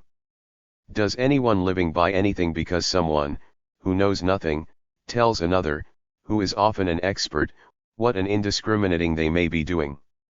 That kind of a saleswoman would try to tell Chrysler that they are not using violins this season. There are always two sides to the case, of course, and it is a credit to good manners that there is scarcely ever any friction in stores and shops of the first class.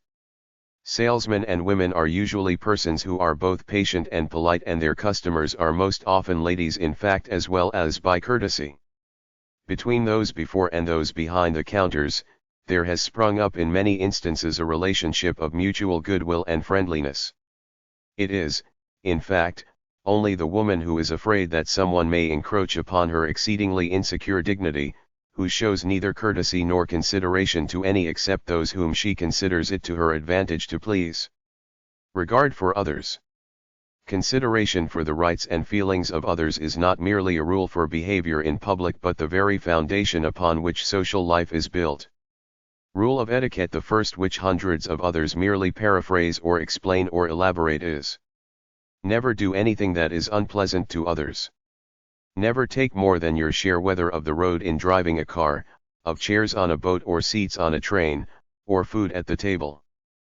People who picnic along the public highway leaving a clutter of greasy paper and swill, not, a pretty name, but neither is it a pretty object, for other people to walk or drive past and to make a breeding place for flies and furnish nourishment for rats, choose a disgusting way to repay the landowner for the liberty they took in temporarily occupying his property. Chapter 6. At the opera, the theater, and other public gatherings. Excepting a religious ceremonial, there is no occasion where greater dignity of manner is required of ladies and gentlemen both, than in occupying a box at the opera. For a gentleman especially no other etiquette is so exacting. In walking about in the foyer of the opera house, a gentleman leaves his coat in the box or in his orchestra chair, but he always wears his high hat. The collapsible hat is for use in the seats rather than in the boxes, but it can be worn perfectly well by a guest in the latter if he hasn't a silk one. A gentleman must always be in full dress, tailcoat, white waistcoat, white tie and white gloves whether he is seated in the orchestra or a box. He wears white gloves nowhere else except at a ball, or when usher at a wedding. As people usually dine with their hostess before the opera, they arrive together. The gentlemen assist the ladies to lay off their wraps. One of the gentlemen, whichever is nearest, draws back the curtain dividing the anteroom from the box, and the ladies enter, followed by the gentleman, the last of whom closes the curtain again. If there are two ladies besides the hostess, the latter places her most distinguished or older guest in the corner nearest the stage. The seat furthest from the stage is always her own. The older guest takes her seat first, then the hostess takes her place, whereupon the third lady goes forward in the center to the front of the box and stands until one of the gentlemen places a chair for her between the other two. The chairs are arranged in 3 rows, of one on either side with an aisle left between. One of the duties of the gentleman is to see that the curtains at the back of the box remain tightly closed, as the light from the anteroom shining in the faces of others in the audience across the house is very disagreeable to them. A gentleman never sits in the front row of a box, even though he is for a time alone in it. As to visiting, it is the custom for a gentleman who is a guest in one box to pay visits to friends in other boxes during the entr'actes. He must visit none but ladies of his acquaintance and must never enter a box in which he knows only the gentleman and expect to be introduced to the ladies. If Arthur Norman, for instance, wishes to present a gentleman to Mrs. Gilding in her box at the opera, he must first ask her if he may bring his friend James Dawson. He would on no account speak of him as Mr. Dawson unless he is an elderly person.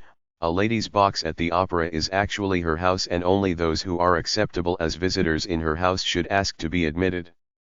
But it is quite correct for a gentleman to go into a stranger's box to speak to a lady who is a friend of his, just as he would go to see her if she were staying in a stranger's house. But he should not go into the box of one he does not know, to speak to a lady with whom he has only a slight acquaintance, since visits are not paid quite so casually to ladies who are themselves visitors. Upon a gentleman's entering a box, it is obligatory for whoever is sitting behind the lady to whom the arriving gentleman's visit is addressed, to relinquish his chair. Another point of etiquette is that a gentleman must never leave the ladies of his own box alone. Occasionally it happens that the gentlemen in Mrs. Gilding's box, for instance, have all relinquished their places to visitors and have themselves gone to Mrs. Worldly's or Mrs. Jones or Mrs. Town's boxes. Mrs. Gilding's guests must, from the vantage point of the Worldly, Jones or Town boxes, keep a watchful eye on their hostess and instantly return to her support when they see her visitors about to leave, even though the ladies whom they are momentarily visiting be left to themselves. It is of course the duty of the other gentlemen who came to the opera with Mrs. Worldly, Mrs. Jones or Mrs. Town to hurry to them. A gentleman must never stay in any box that he does not belong in, after the lowering of the lights for the curtain. Nor, in spite of cartoons to the contrary, does good taste permit conversation during the performance or during the overture. Box holders arriving late or leaving before the final curtain do so as quietly as possible and always without speaking. A brilliant opera night. A brilliant opera night, which one often hears spoken of, meaning merely that all the boxes are occupied and that the ladies are more elaborately dressed than usual, is generally a night when a leader of fashion such as Mrs. Worldly, Mrs. Gilding, or Mrs. Toplofty, is giving a ball, and most of the holders of the parterre boxes are in ball dresses, with an unusual display of jewels. Or a house will be particularly brilliant if a very great singer is appearing in a new role, or if a personage be present, as when Marshal Joffre went to the Metropolitan. After the performance, one gentleman, at least, must wait in the carriage lobby until all the ladies in his party have driven away. Never under any circumstances may the last gentleman leave a lady standing alone on the sidewalk. It is the duty of the hostess to take all unattended ladies home who have not a private conveyance of their own, but the obligation does not extend to married couples or odd men. But if a married lady or widow has ordered her own car to come for her, the odd gentleman waits with her until it appears. It is then considerate for her to offer him a lift, but it is equally proper for her to thank him for waiting and drive off alone.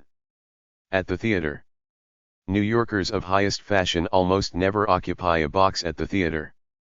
At the opera the world of fashion is to be seen in the parterre boxes, not the first tier, and in boxes at some of the horse shows and at many public charity balls and entertainments, but those in boxes at the theater are usually strangers or outsiders. No one can dispute that the best theater seats are those in the center of the orchestra. A box in these days of hatlessness has nothing to recommend it except that the people can sit in a group and gentlemen can go out between the acts easily, but these advantages hardly make up for the disadvantage to 4 or at least 3 out of the 6 box occupants who see scarcely a slice of the stage. Will you dine and go to the play? There is no more popular or agreeable way of entertaining people than to ask them to dine and go to the play. The majority do not even prefer to have operas substituted for play, because those who care for serious music are a minority compared with those who like the theater. If a bachelor gives a small theater party, he usually takes his guests to dine at the Fitzcherry or some other fashionable and amusing restaurant, but a married couple living in their own house are more likely to dine at home, unless they belong to a type prevalent in New York, which is restaurant mad. The Gildings, in spite of the fact that their own chef is the best there is, are much more apt to dine in a restaurant before going to a play, or if they don't dine in a restaurant, they go to one for supper afterwards.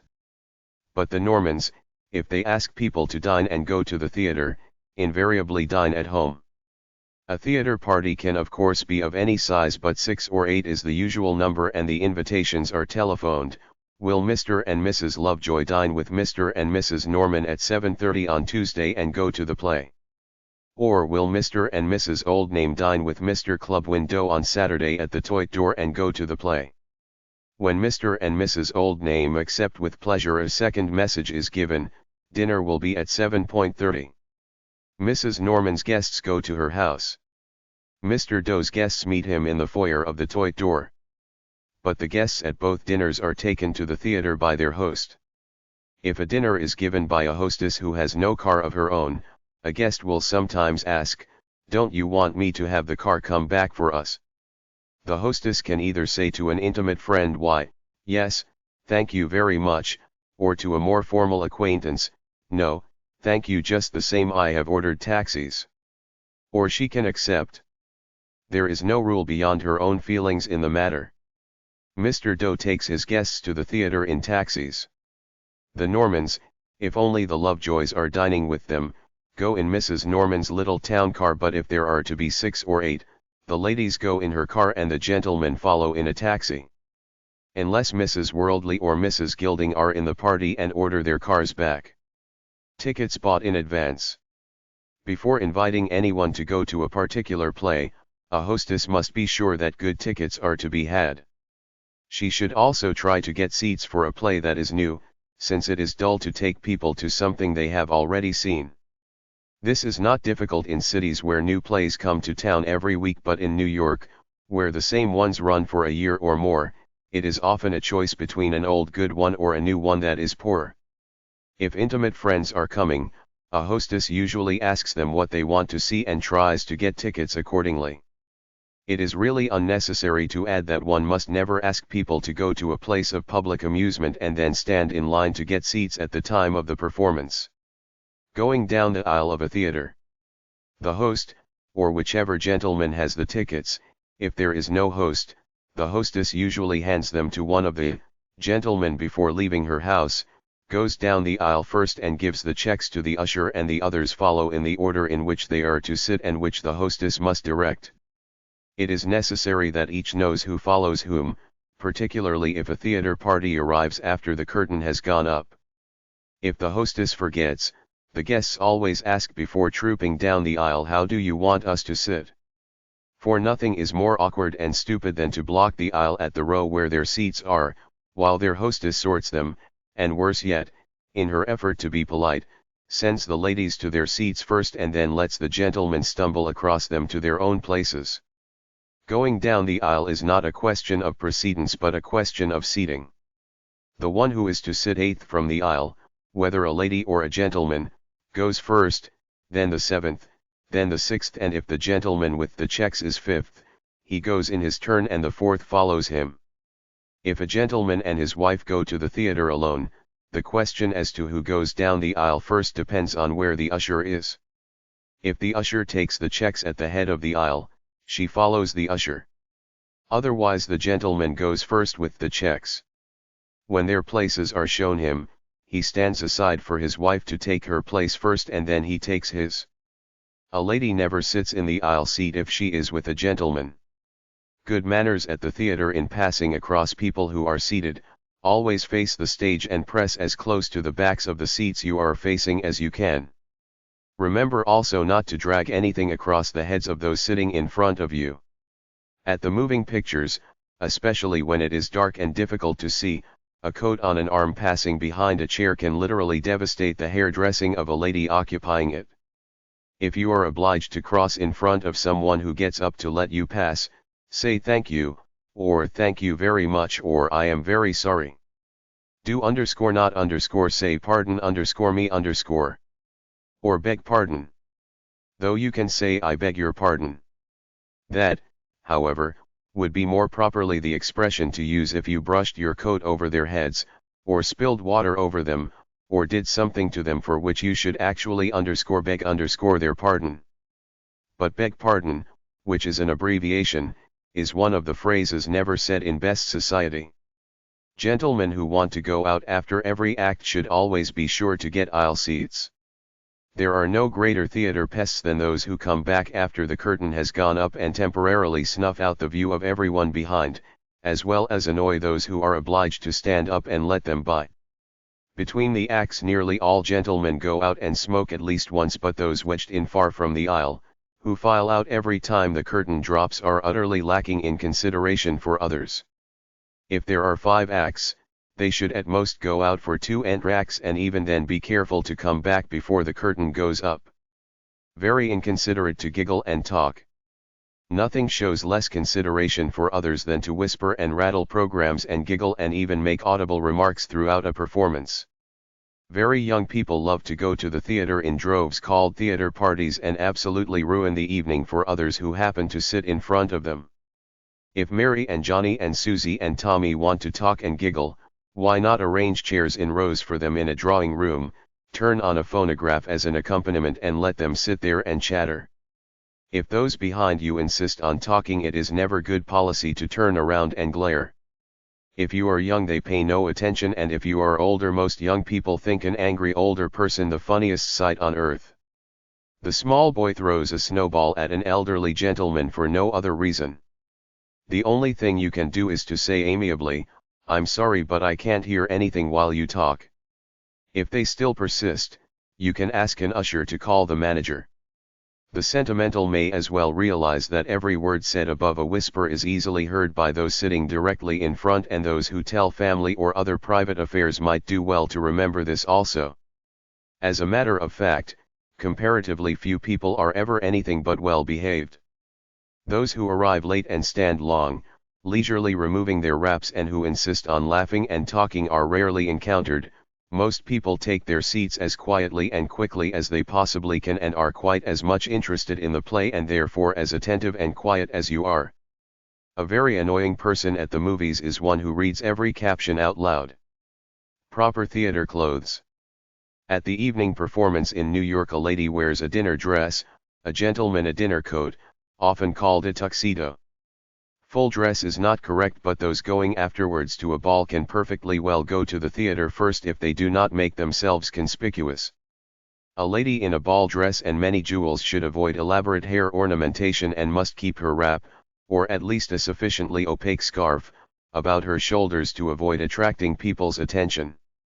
A gentleman in full dress is not conspicuous. And on the subject of theater dress, it might be tentatively remarked that prinking and making up in public are all part of an age which cannot see fun in a farce without bedroom scenes and actors in pajamas and actresses running about in negligees with their hair down. An audience which night after night watches people dressing and undressing probably gets into an unconscious habit of dressing or prinking itself. In other days it was always thought that so much as to adjust a hatpin or glance in a glass was lack of breeding. Every well-brought-up young woman was taught that she must finish dressing in her bedchamber. But today young women in theaters, restaurants, and other public places, are continually studying their reflection in little mirrors and patting their hair and powdering their noses and fixing this or adjusting that in a way that in Mrs. Oldname's girlhood would have absolutely barred them from good society, nor can Mrs. Worldly or Mrs. Oldname be imagined preening and prinking anywhere. They dress as carefully and as beautifully as possible, but when they turn away from the mirrors in their dressing rooms they never look in a glass or take note of their appearance until they dress again. And it must be granted that Lucy Gilding, Constance Style, Celia Lovejoy, Mary Smartlington and the other well-bred members of the younger set do not put finishing touches on their faces in public as yet. The courtesy of sending tickets early. Most people are at times obliged to take tickets for various charity entertainments, balls, theatricals, concerts or pageants to which, if they do not care to go themselves, they give away their tickets. Those who intend giving tickets should remember that a message, "Can you use 2 tickets for the Russian ballet tonight?" sent at 7 o'clock that same evening, after the Lovejoys have settled themselves for an evening at home, Celia having decided not to curl her hair and Donald having that morning sent his only dinner coat to be refaced, cannot give the same pleasure that their earlier offer would have given. An opera box sent on the morning of the opera is worse, since to find 4 music-loving people to fill it on such short notice at the height of the season is an undertaking that few care to attempt. A big theater party. A big theater party is one of the favorite entertainments given for a debutante. If 50 or more are to be asked, invitations are sometimes engraved. Mrs. Toplofty requests the pleasure of _name of guest is written on this line _ company at the theater and a small dance afterward. In honor of her great niece, Miss Millicent Gilding. On Tuesday the 6th of January. At 8:30 o'clock. RSVP. But unusually the general utility invitation, see page 118, is filled in, as follows. H.W., to meet Miss Millicent Gilding. Mrs. Toplofty requests the pleasure of H.W., Miss Rosalie Grays. Company at H.W., the theater and at a dance. On H.W., Tuesday the 6th of January. At H.W., 8:15 RSVP. Or notes in either wording above are written by hand. All those who accept have a ticket sent them. Each ticket sent a debutante is accompanied by a visiting card on which is written, "Be in the lobby of the Comedy Theater at 8:15. Order your motor to come for you at 010 5th Avenue at 1 a.m. On the evening of the theater party, Mrs. Toplofty herself stands in the lobby to receive the guests. As soon as any who are to sit next to each other have arrived, they are sent into the theater, each gives her, or his, ticket to an usher and sits in the place allotted to her, or him. It is well for the hostess to have a seat planned for her own use in case thoughtless young people mix their tickets all up and hand them to an usher in a bunch. And yet if they do mix themselves to their own satisfaction, she would better leave them than attempt to disturb a plan that may have had more method in it than madness. When the last young girl has arrived, Mrs. Toplofty goes into the theater herself.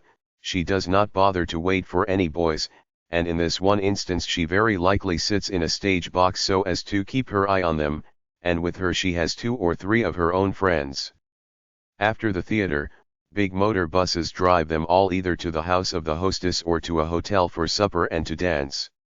If they go to a hotel, a small ballroom must be engaged and the dance is a private one. It would be considered out of place to take a lot of very young people to a public cabaret. Carelessly chaperoned young girls are sometimes, it is true, seen in very questionable places because some of the so-called dancing restaurants are perfectly fit and proper for them to go to. Many other places however, are not, and for the sake of general appearances it is safer to make it a rule that no very young girl should go anywhere after the theater except to a private house or a private dance or ball. Older people, on the other hand, very often go for a supper to one of the cabarets for which New York is famous, or infamous, or perhaps go to watch a vaudeville performance at midnight, or dance, or do both together. Others, if they are among the great majority of quiet people, go home after the theater, especially if they have dined with their hostess, or host, before the play. Don't be late. When you are dining before going to the opera or theater you must arrive on the stroke of the hour for which you are asked. It is one occasion when it is inexcusable to be late. In accepting an invitation for lunch or dinner after which you are going to a game, or any sort of performance, you must not be late. Nothing is more unfair to others who are keen about whatever it is you are going to see, than to make them miss the beginning of a performance through your thoughtless selfishness. For this reason, box holders who are music lovers do not ask guests who have the late habit to dine before the opera, because experience has taught them they will miss the overture and most of the first act if they do. Those, on the other hand, who care nothing for music and go to the opera to see people and be seen, seldom go until most if not all of the first act is over. But these in turn might give music-loving guests their choice of going alone in time for the overture and waiting for them in the box at the opera, or having the pleasure of dining with their hostess but missing most of the first part. At games, the circus, or elsewhere, considerate and polite behavior by each member of an audience is the same everywhere. At outdoor games, or at the circus, it is not necessary to stop talking. In fact, a good deal of noise is not out of the way in rooting at a match, and a circus band does not demand silence in order to appreciate its cheerful blare. One very great annoyance in open-air gatherings is cigar smoke when blown directly in one's face, or worse yet, the smoke from a smoldering cigar. It is almost worthy of a study in air currents to discover why, with plenty of space all around, a tiny column of smoke will make straight for the nostrils of the very one most nauseated by it. The only other annoyance met with at ball games or parades or wherever people occupy seats on the grandstand, is when some few in front get excited and insist on standing up. If those in front stand, those behind naturally have to. Generally people call out down in front. If they won't stay down, then all those behind have to stay up. Also, umbrellas and parasols entirely blot out the view of those behind. Chapter 7: Conversation Need of Reciprocity. Ideal conversation should be a matter of equal give and take, but too often it is all take.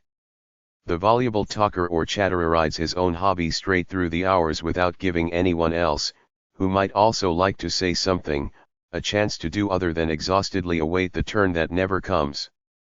Once in a while, a very long while, one meets a brilliant person whose talk is a delight, or still more rarely a wit who manipulates every ordinary topic with the agility of a sleight-of-hand performer, to the ever-increasing rapture of his listeners.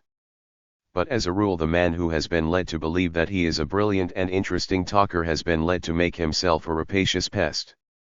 No conversation is possible between others whose ears are within reach of his ponderous voice. Anecdotes, long-winded stories, dramatic and pathetic, stock his repertoire, but worst of all are his humorous yarns at which he laughs uproariously, though everyone else grows solemn and more solemn. There is a simple rule, by which if one is a voluble chatterer, to be a good talker necessitates a good mind, one can at least refrain from being a pest or a bore. And the rule is merely, to stop and think. Think before you speak. Nearly all the faults or mistakes in conversation are caused by not thinking. For instance, a first rule for behavior in society is, try to do and say those things only which will be agreeable to others. Yet how many people, who really know better, people who are perfectly capable of intelligent understanding if they didn't let their brains remain asleep or locked tight, go night after night to dinner parties, day after day to other social gatherings, and absent-mindedly prate about this or that without ever taking the trouble to think what they are saying and to whom they are saying it. Would a young mother describe 20 or 30 cunning tricks and sayings of the baby to a bachelor who has been helplessly put beside her at dinner if she thought? She would know very well, alas, that not even a very dear friend would really care for more than a or d over of the subject, at the board of general conversation. The older woman is even worse, unless something occurs, often when it is too late, to make her wake up and realize that she not only bores her hearers but prejudices everyone against her children by the unrestraint of her own praise. The daughter who is continually lauded as the most captivating and beautiful girl in the world, seems to the wearied perceptions of enforced listeners annoying and plain. In the same way, the magnificent son is handicapped by his mother's or his father's overweening pride and love in exact proportion to its displayed intensity.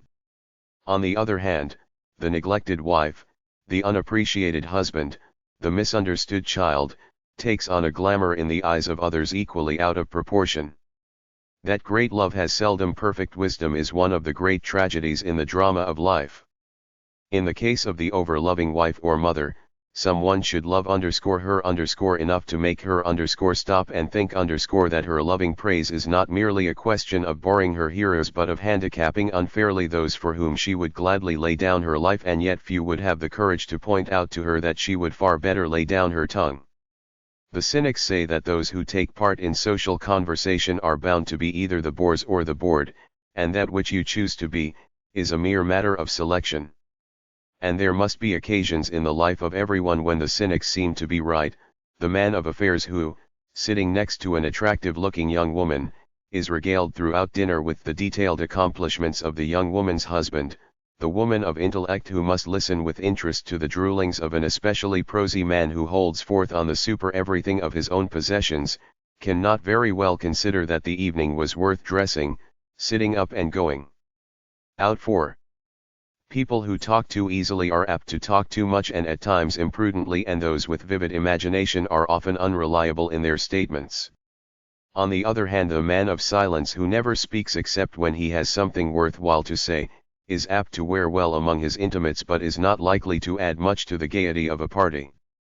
Try not to repeat yourself, either by telling the same story again and again or by going back over details of your narrative that seemed especially to interest or amuse your hearer. Many things are of interest when briefly told and for the first time, nothing interests when too long dwelt upon, little interests that is told a second time. The exception is something very pleasant that you have heard about A. or more especially A's child, which having already told A, you can then tell B and later C. in A's presence. Never do this as a habit, however, and never drag the incident into the conversation merely to flatter A, since if A is a person of taste, he will be far more apt to resent than be pleased by flattery that borders on the fulsome. Be careful not to let amiable discussion turn into contradiction and argument. The tactful person keeps his prejudices to himself and even when involved in a discussion says quietly, "No, I don't think I agree with you," or "It seems to me thus and so." One who is well bred never says "You are wrong," or nothing of the kind. If he finds another's opinion utterly opposed to his own, he switches to another subject for a pleasanter channel of conversation. When someone is talking to you, it is inconsiderate to keep repeating "What did you say?" Those who are deaf are often obliged to ask that a sentence be repeated. Otherwise their irrelevant answers would make them appear half-witted. But countless persons with perfectly good hearing say "What?" from force of habit and careless inattention. The gift of humor. The joy of joys is the person of light but unmalicious humor. If you know anyone who is gay, beguiling and amusing, you will, if you are wise, do everything you can to make him prefer your house and your table to any other, for where he is, the successful party is also. What he says is of no matter, it is the twist he gives to it, the intonation, the personality he puts into his quip or retort or observation that delights his hearers, and in his case the ordinary rules do not apply. Eugene Field could tell a group of people that it had rained today and would probably rain tomorrow and make everyone burst into laughter or tears if he chose according to the way it was said. But the ordinary rest of us must, if we would be thought sympathetic, intelligent, or agreeable, go fishing. Going fishing for topics. The charming talker is neither more nor less than a fisherman. Fisherwoman rather, since in America women make more effort to be agreeable than men do. Sitting next to a stranger she wonders which fly she had better choose to interest him. She offers one topic, not much of a nibble. So she tries another or perhaps a third before he rises to the bait. The door slammers. There are people whose idea of conversation is contradiction and flat statement.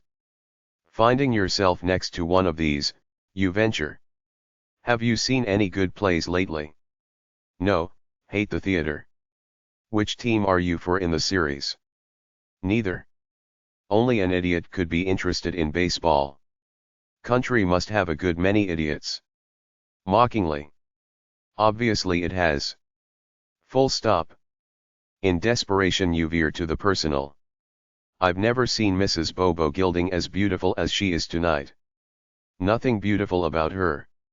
As for the name Bobo, it's asinine. Oh, it's just one of those children's names that stick sometimes for life. Perfect rot. Ought to be called by his name, etc.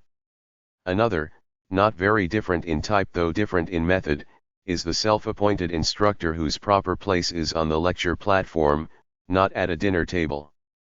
The earliest coins struck in the Peloponnesus were stamped on one side only, their alloy etc. Another is the expounder of the obvious. Have you ever noticed, says he, deeply thinking, how people's tastes differ? Then there is the vulgarian of fulsome compliment, why are you so beautiful?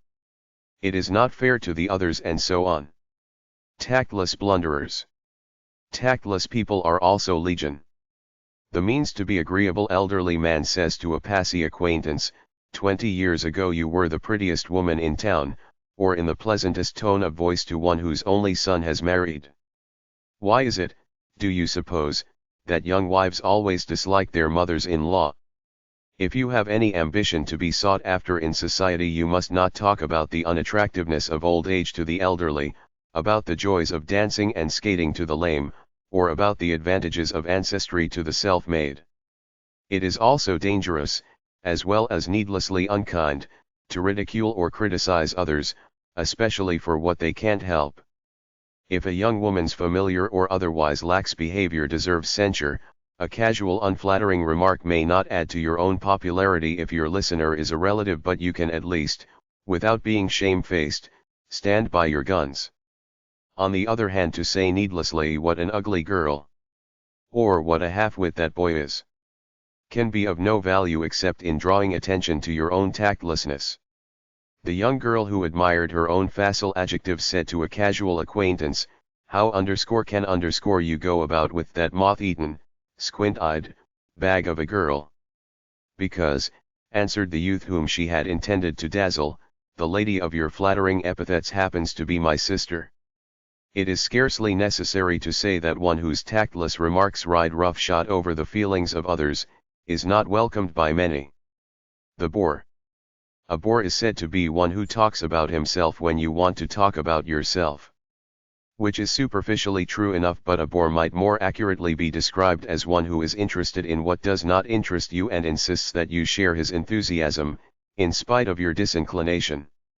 To the bore life holds no dullness, every subject is of unending delight.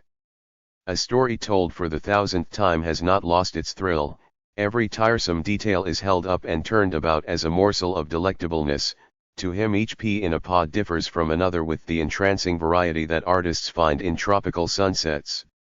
On the other hand, to be bored is a bad habit and one only too easy to fall into. As a matter of fact, it is impossible, almost, to meet anyone who has not something of interest to tell you if you are but clever enough yourself to find out what it is. There are certain always delightful people who refuse to be bored. Their attitude is that no subject need ever be utterly uninteresting, so long as it is discussed for the first time. Repetition alone is deadly dull. Besides, what is the matter with trying to be agreeable yourself? Not to agreeable. Alas! It is true, be polite to bores and so shall you have bores always round about you. Furthermore, there is no reason why you should be bored when you can be otherwise. But if you find yourself sitting in the hedgerow with nothing but weeds, there is no reason for shutting your eyes and seeing nothing, instead of finding what beauty you may in the weeds. To put it cynically, life is too short to waste it in drawing blanks. Therefore, it is up to you to find as many pictures to put on your blank pages as possible. A few important details of speech in conversation. Unless you wish to stamp yourself a person who has never been out of provincial society, never speak of your husband as Mr. Except to an inferior. Mrs. Worldly, for instance, in talking with a stranger would say my husband, and to a friend, meaning one not only whom she calls by her first name but anyone on her dinner list, she says, Dick thought the play amusing, or Dick said. This does not give her listener the privilege of calling him Dick. The listener in return speaks of her own husband as Tom even if he is 70 unless her hearer is a very young person, either man or woman, when she would say my husband. Never Mr. Older. To call your husband Mr. means that you consider the person you are talking to, beneath you in station. Mr. Worldly in the same way speaks of Mrs. Worldly as my wife to a gentleman, or Edith in speaking to a lady. Always. In speaking about other people, one says Mrs., Miss or Mr. As the case may be. It is bad form to go about saying Edith Worldly or Ethel Norman to those who do not call them Edith or Ethel, and to speak thus familiarly of one whom you do not call by her first name, is unforgivable. It is also effrontery for a younger person to call an older by her or his first name, without being asked to do so. Only a very underbred, thick-skinned person would attempt it. Also, you must not take your conversation out of the drawing room. Operations, ills, or personal blemishes, details and appurtenances of the dressing room, for instance, are neither suitable nor pleasant topics, nor are personal jokes in good taste. The omniscience of the very rich. Why a man, because he has millions, should assume that they confer omniscience in all branches of knowledge, is something which may be left to the psychologist to answer, but most of those thrown much in contact with millionaires will agree that an attitude of infallibility is typical of a fair majority. A professor who has devoted his life to a subject modestly makes a statement. You are all wrong, says the man of millions, it is this way. As a connoisseur he seems to think that because he can pay for anything he fancies, he is accredited expert as well as potential owner. Topics he does not care for are bosh, those which he has a smattering of, he simply appropriates. His prejudices are, in his opinion, expert criticism, his taste impeccable, his judgment infallible, and to him the world is a pleasance built for his soul pleasuring. But to the rest of us who also have to live in it with as much harmony as we can, such persons are certainly elephants at large in the garden. We can sometimes induce them to pass through gently, but they are just as likely at any moment to pull up our fences and push the house itself over on our defenseless heads. There are countless others, of course, very often the richest of all, who are authoritative in all they profess, who are experts and connoisseurs, who are human and helpful and above everything respecters of the garden enclosure of others. Dangers to be avoided. In conversation the dangers are very much the same as those to be avoided in writing letters. Talk about things which you think will be agreeable to your hearer. Don't dilate on ills, misfortune, or other unpleasantnesses. The one in greatest danger of making enemies is the man or woman of brilliant wit. If sharp, wit is apt to produce a feeling of mistrust even while it stimulates. Furthermore, the applause which follows every witty sally becomes in time breath to the nostrils, and perfectly well-intentioned people, who mean to say nothing unkind, in the flash of a second see a point, and in the next second, score it with no more power to resist than a drug addict can resist a dose put into his hand. The mimic is a joy to his present company, but the eccentric mannerism of one is much easier to imitate than the charm of another, and the subjects of the habitual mimic are all too apt to become his enemies. You need not, however, be dull because you refrain from the rank habit of a critical attitude, which like a weed will grow all over the place if you let it have half a chance. A very good resolve to make and keep, if you would also keep any friends you make, is never to speak of anyone without, in imagination, having them overhear what you say. One often hears the exclamation, "I would say it to her face." At least be very sure that this is true and not a braggart's phrase, and then 9 times out of 10 think better of it and refrain. Preaching is all very well in a textbook, schoolroom or pulpit, but it has no place in society. Society is supposed to be a pleasant place. Telling people disagreeable things to their faces or behind their backs is not a pleasant occupation. Do not be too apparently clever if you would be popular. The cleverest woman is she who, in talking to a man, makes him seem clever. This was Madame Recamier's great charm. A few maxims for those who talk too much and easily. The faults of commission are far more serious than those of omission. Regrets are seldom for what you left unsaid. The chatterer reveals every corner of his shallow mind, one who keeps silent cannot have his depth plumbed. Don't pretend to know more than you do. To say you have read a book and then seemingly to understand nothing of what you have read, proves you a half-wit. Only the very small mind hesitates to say I don't know. Above all, stop and think what you are saying. This is really the first, last, and only rule. If you stop you can't chatter or expound or flounder ceaselessly, and if you think you will find a topic and a manner of presenting your topic so that your neighbor will be interested rather than long-suffering. Remember also that the sympathetic, not apathetic, listener is the delight of delights. The person who looks glad to see you, who is seemingly eager for your news, or enthralled with your conversation, who looks at you with a kindling of the face and gives you spontaneous and undivided attention, is the one to whom the palm for the art of conversation would undoubtedly be awarded. Chapter 8 Words, Phrases, and Pronunciation. Phrases avoided in good society. It is difficult to explain why well-bred people avoid certain words and expressions that are admitted by etymology and grammar.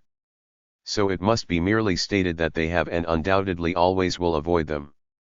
Moreover, this choice of expression is not set forth in any printed guide or book on English, though it is followed in all literature.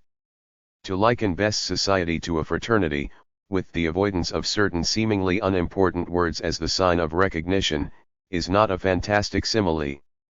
People of the fashionable world invariably use certain expressions and instinctively avoid others, therefore when a stranger uses an avoided one he proclaims that he does not belong, exactly as a pretended Freemason proclaims himself an outsider by giving the wrong grip or whatever it is by which brother Masons recognize one another. People of position are people of position the world over, and by their speech are most readily known. Appearance on the other hand often passes muster. A showgirl may be lovely to look at as she stands in a seemingly unstudied position and in perfect clothes. But let her say my God! Or wouldn't that jar you? And where is her loveliness then? And yet, and this is the difficult part of the subject to make clear, the most vulgar slang like that quoted above, is scarcely worse than the attempted elegance which those unused to good society imagine to be the evidence of cultivation. People who say I come, and I seen it, and I done it prove by their lack of grammar that they had little education in their youth. Unfortunate, very, but they may at the same time be brilliant, exceptional characters, loved by everyone who knows them, because they are what they seem and nothing else. But the caricature lady with the comic picture society manner who says pardon me and talks of retiring, and residing, and desiring, and being acquainted with, and attending this and that with her escort, and curls her little finger over the handle of her teacup and prats of culture, does not belong to best society and never will. The offense of pretentiousness is committed oftener perhaps by women than by men, who are usually more natural and direct. A genuine, sincere, kindly American man or woman can go anywhere and be welcomed by everyone, provided of course, that he is a man of ability and intellect. One finds him all over the world, neither aping the manners of others nor treading on the sensibilities of those less fortunate than himself. Occasionally too, there appears in best society a provincial in whose conversation is perceptible the influence of much reading of the Bible. Such are seldom if ever stilted or pompous or long-worded, but are invariably distinguished for the simplicity and dignity of their English. There is no better way to cultivate taste in words, than by constantly reading the best English. None of the words and expressions which are taboo in good society will be found in books of proved literary standing. But it must not be forgotten that there can be a vast difference between literary standing and popularity, and that many of the best sellers have no literary merit whatsoever. To be able to separate best English from merely good English needs a long process of special education, but to recognize bad English one need merely skim through a page of a book, and if a single expression in the left-hand column following can be found, unless purposely quoted in illustration of vulgarity, it is quite certain that the author neither writes best English nor belongs to best society. Never say, correct form, in our residence we retire, at our house we go to bed early, or arise, early, or get up. I desire to purchase, I should like to buy. Make you acquainted with, see introductions. Pardon _me _. I beg your pardon. Or, excuse me. Or, sorry. Lovely food, good food. Elegant home, beautiful house or place.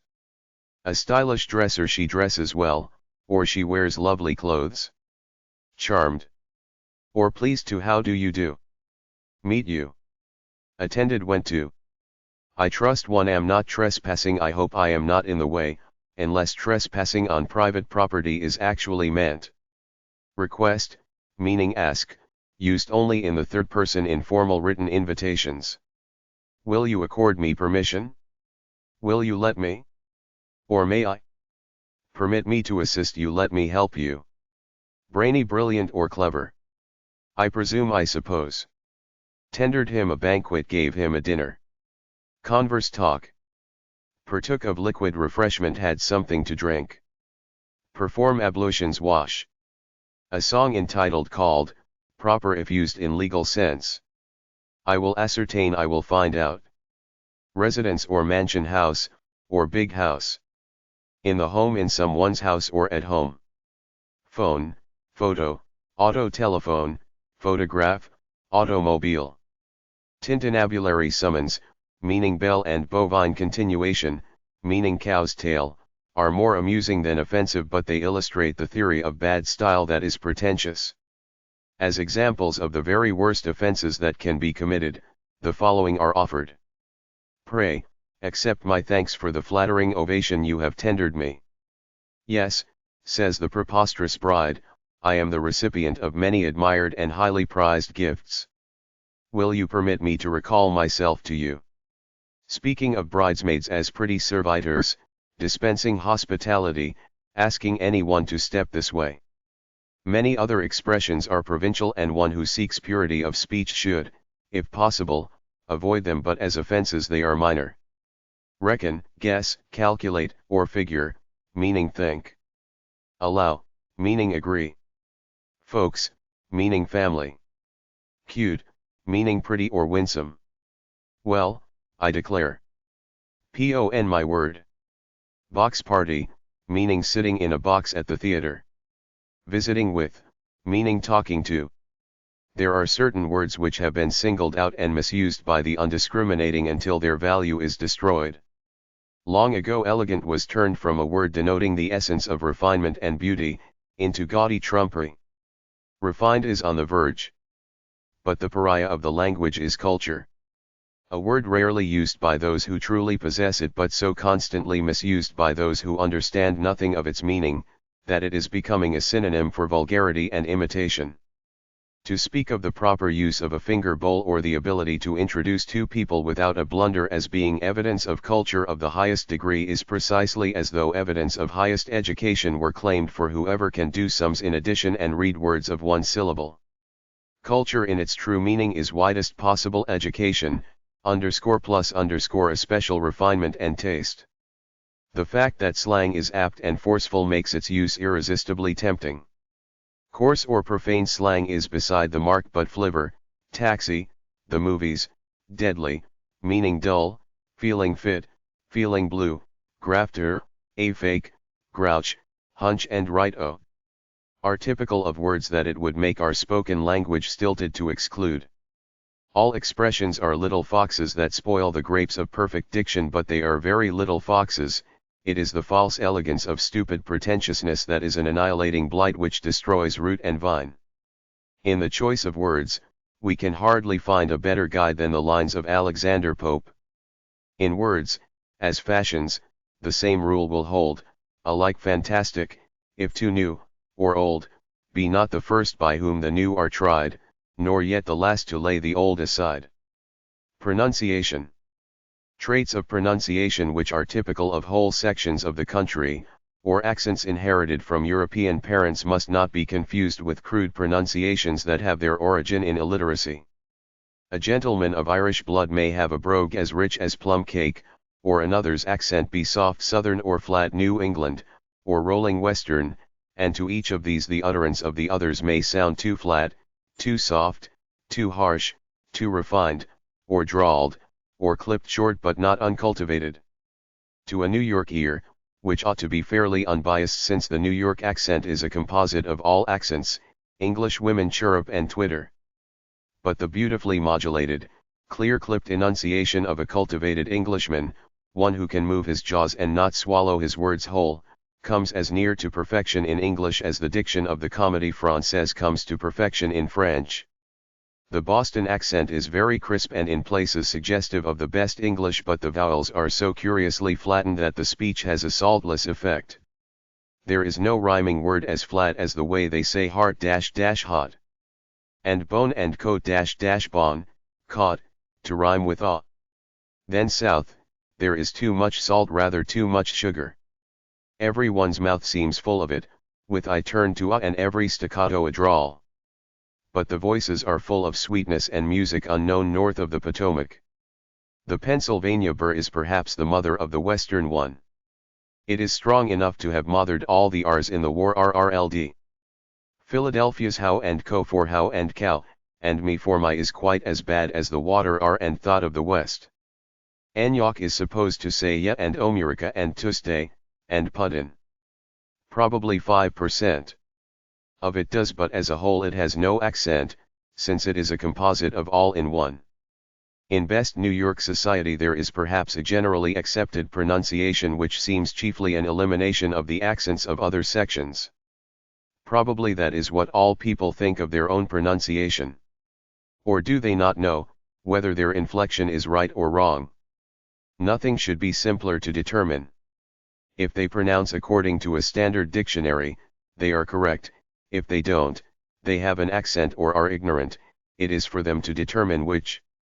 Such differences as between saying wash or vash, @_ver_tisement, or @ver_tis_ment are of small importance. But no one who makes the least pretense of being a person of education says, kept for kept, genelmun or gempmun or lady, vaudeville, or Italian. How to cultivate an agreeable speech? First of all, remember that while affectation is odious, crudeness must be overcome. A low voice is always pleasing, not whispered or murmured but low in pitch. Do not talk at the top of your head, nor at the top of your lungs. Do not slur whole sentences together. On the other hand, do not pronounce as though each syllable were a separate tongue and lip exercise. As a nation we do not talk so much too fast, as too loud. Tens of thousands twang and slur and shout and burr. Many of us drawl and many others of us race tongues and breath at full speed, but, as already said, the speed of our speech does not matter so much. Pitch of voice matters very much, and so does pronunciation. Enunciation is not so essential except to one who speaks in public.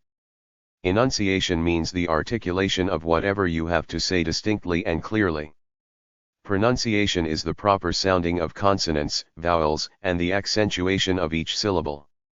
There is no better way to cultivate a perfect pronunciation, apart from association with cultivated people, than by getting a small pronouncing dictionary of words in ordinary use and reading it word by word, marking and studying any that you use frequently and mispronounce. When you know them, then read any book at random slowly aloud to yourself, very carefully pronouncing each word. The consciousness of this exercise may make you stilted in conversation at first, but by and by the sense or impulse to speak correctly will come. This is a method that has been followed by many men handicapped in youth through lack of education, who have become prominent in public life, and by many women, who likewise handicapped by circumstances, have not only made possible a creditable position for themselves but have then given their children the inestimable advantage of learning their mother tongue correctly at their mother's knee. Chapter 9: One's position in the community. The choice. First of all, it is necessary to decide what one's personal idea of position is, whether this word suggests merely a social one, comprising a large or an exclusive acquaintance and leadership in social gaiety, or position established upon the foundation of communal consequence, which may, or may not, include great social gaiety. In other words, you who are establishing yourself, either as a young husband or a stranger, would you, if you could have your wish granted by a genie, choose to have the populace look upon you askance and in awe, because of your wealth and elegance, or would you wish to be loved, not as a power conferring favors which belong really to the first picture but as a fellow being with an understanding heart? The granting of either wish is not a bit beyond the possibilities of anyone. It is merely a question of depositing securities of value in the bank of life. The bank of life. Life, whether social or business, is a bank in which you deposit certain funds of character, intellect, and heart, or other funds of egotism, hard-heartedness and unconcern, or deposit nothing. And the bank honors your deposit and no more. In other words, you can draw nothing out but what you have put in. If your community is to give you admiration and honor, it is merely necessary to be admirable and honorable. The more you put in, the more will be paid out to you. It is too trite to put on paper. But it is astonishing, isn't it, how many people who are depositing nothing whatever, expect to be paid in admiration and respect? A man of really high position is always a great citizen first and above all. Otherwise he is a hollow puppet whether he is a millionaire or has scarcely a dime to bless himself with. In the same way, a woman's social position that is built on sham, vanity and selfishness, is like one of the buildings at an exposition, effective at first sight but bound when slightly weather-beaten to show stucco and glue. It would be very presumptuous to attempt to tell any man how to acquire the highest position in his community, especially as the answer is written in his heart, his intellect, his altruistic sympathy and his ardent civic pride. A subject, however, that is not so serious or overawing and which can perhaps have directions written for it, is the lesser ambition of acquiring a social position. Taking or acquiring a social position. A bride whose family or family-in-law has social position has merely to take that which is hers by inheritance, but a stranger who comes to live in a new place, or one who has always lived in a community but unknown to society, have both to acquire a standing of their own. For example, the bride of good family. The bride of good family need do nothing on her own initiative. After her marriage, when she settles down in her own house or apartment, everyone who was asked to her wedding breakfast or reception and even many who were only bidden to the church, call on her. She keeps their cards, enters them in a visiting or ordinary alphabetically indexed blank book, and within 2 weeks she returns each one of their calls. As it is etiquette for everyone when calling for the first time on a bride, to ask if she is in, the bride, in returning her first calls, should do likewise. As a matter of fact, a bride assumes the intimate visiting list of both her own and her husband's families, whether they call on her or not. By and by, if she gives a general tea or ball, she can invite whom, among them, she wants to. She should not, however, ask any mere acquaintances of her family to her house, until they have first invited her and her husband to theirs. But if she would like to invite intimate friends of her own or of her husband, or of her family, there is no valid reason why she should not do so. Usually when a bride and groom return from their wedding trip, all their personal friends and those of their respective parents, give parties for them. And from being seen at one house, they are invited to another. If they go nowhere, they do not lose position, but they are apt to be overlooked until people remember them by seeing them. But it is not at all necessary for young people to entertain in order to be asked out a great deal. They need merely be attractive and have engaging manners to be as popular as heart could wish. But they must make it a point to be considerate of everyone and never fail to take the trouble to go up with a smiling "How do you do" to every older lady who has been courteous enough to invite them to her house. That is not toadying, it is being merely polite.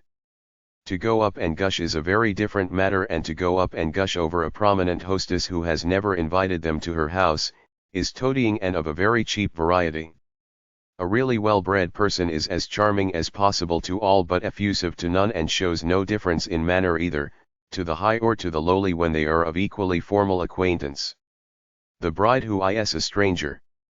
The bride who is a stranger but whose husband is well known in the town to which he brings her, is in much the same position as the bride noted above, in that her husband's friends call on her, she returns their visits, and many of them invite her to their house. But it then devolves upon her to make herself liked, otherwise she will find herself in a community of many acquaintances but no friends. The best ingredients for likableness are a happy expression of countenance, an unaffected manner and a sympathetic attitude. If she is so fortunate as to possess these attributes, her path will have roses enough. But a young woman with an affected pose and bad or conceited manners, will find plenty of thorns. Equally unsuccessful is she with a chip on her shoulder who, coming from New York for instance, to live in Bright Meadows, insists upon dragging New York skyscrapers into every comparison with Bright Meadows' new 6-storied building. She might better pack her trunks and go back where she came from. Nor should the bride from Bright Meadows who has married a New Yorker, flaunt Bright Meadows standards or customs and tell Mrs. Worldly that she does not approve of a lady's smoking. Maybe she doesn't, and she may be quite right, and she should not under the circumstances smoke herself, but she should not make a display of intolerance, or she, too, had better take the first train back home, since she is likely to find New York very, very lonely.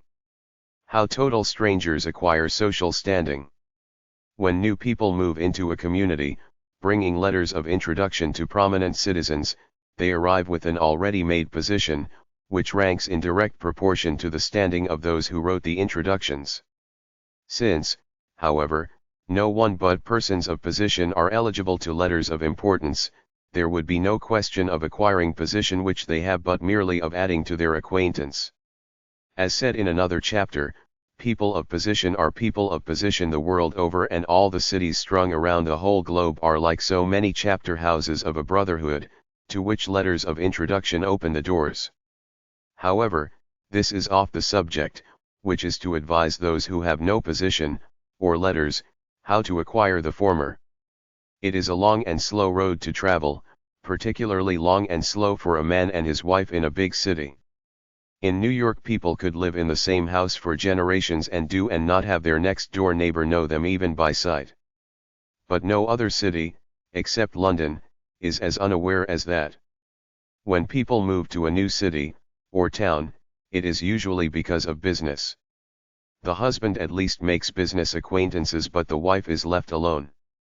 The only thing for her to do is to join the church of her denomination and become interested in some activity, not only as an opening wedge to acquaintanceships and possibly intimate friendships, but as an occupation and a respite from loneliness. Her social position is gained usually at a snail's pace, nor should she do anything to hurry it. If she is a real person, if she has qualities of mind and heart, if she has charming manners, sooner or later a certain position will come, and in proportion to her eligibility. One of the ladies with whom she works in church, having gradually learned to like her, asks her to her house. Nothing may ever come of this, but another one also inviting her, may bring an introduction to a third, who takes a fancy to her. This third lady also invites her, where she meets an acquaintance she has already made on one of the two former occasions, and this acquaintance in turn invites her. By the time she has met the same people several times, they gradually, one by one, offer to go and see her, or ask her to come and see them. One inviolable rule she must not forget: it is fatal to be pushing or presuming. She must remain dignified always, natural and sympathetic when anyone approaches her, but she should not herself approach anyone more than halfway. A smile, the more friendly the better, is never out of place, but after smiling, she should pass on. Never grin weakly, and cling. If she is asked to go to see a lady, it is quite right to go. But not again, until the lady has returned the visit, or asked her to her house. And if admitted when making a first visit, she should remember not to stay more than 20 minutes at most, since it is always wiser to make others sorry to have her leave than run the risk of having the hostess wonder why her visitor doesn't know enough to go. The entrance of an outsider. The outsider enters society by the same path, but it is steeper and longer because there is an outer gate of reputation called "they are not people of any position," which is difficult to unlatch. Nor is it ever unlatched to those who sit at the gate rattling at the bars, or plaintively peering in. The better and the only way, if she has not the key of birth, is through study to make herself eligible. Meanwhile, charitable, or civic work, will give her interest and occupation as well as throw her with ladies of good breeding, by association with whom she can not fail to acquire some of those qualities of manner before which the gates of society always open. When position has been established. When her husband belongs to a club, or perhaps she does too, and the neighbors are friendly and those of social importance have called on her and asked her to their houses, a newcomer does not have to stand so exactly on the chalk line of ceremony as in returning her first visits and sending out her first invitations. After people have dined with each other several times, it is not at all important to consider whether an invitation is owed or paid several times over. She who is hospitably inclined can ask people half a dozen times to their once if she wants to, and they show their friendliness by coming. Nor need visits be paid in alternate order. Once she is really accepted by people, she can be as friendly as she chooses. When Mrs. Oldname calls on Mrs. Stranger the first time, the latter may do nothing but call in return.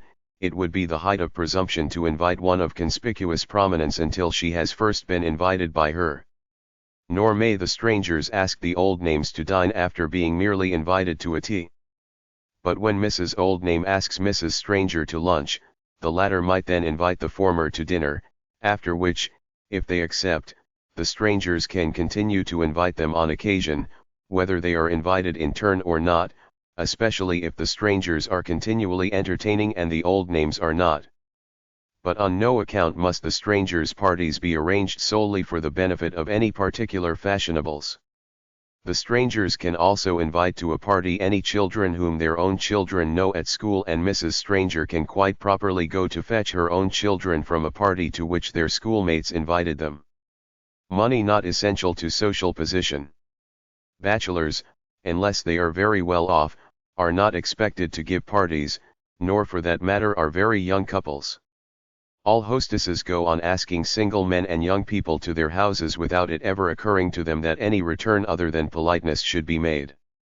There are many couples, not necessarily in the youngest set either, who are tremendously popular in society in spite of the fact that they give no parties at all. The Lovejoys, for instance, who are clamored for everywhere, have every attribute except money. With fewer clothes perhaps than any fashionable young woman in New York, she can't compete with Mrs. Bobo Gilding or Constance Style for smartness, but, as Mrs. Worldly remarked, what would be the use of Celia Lovejoy's beauty if it depended upon continual variation in clothes?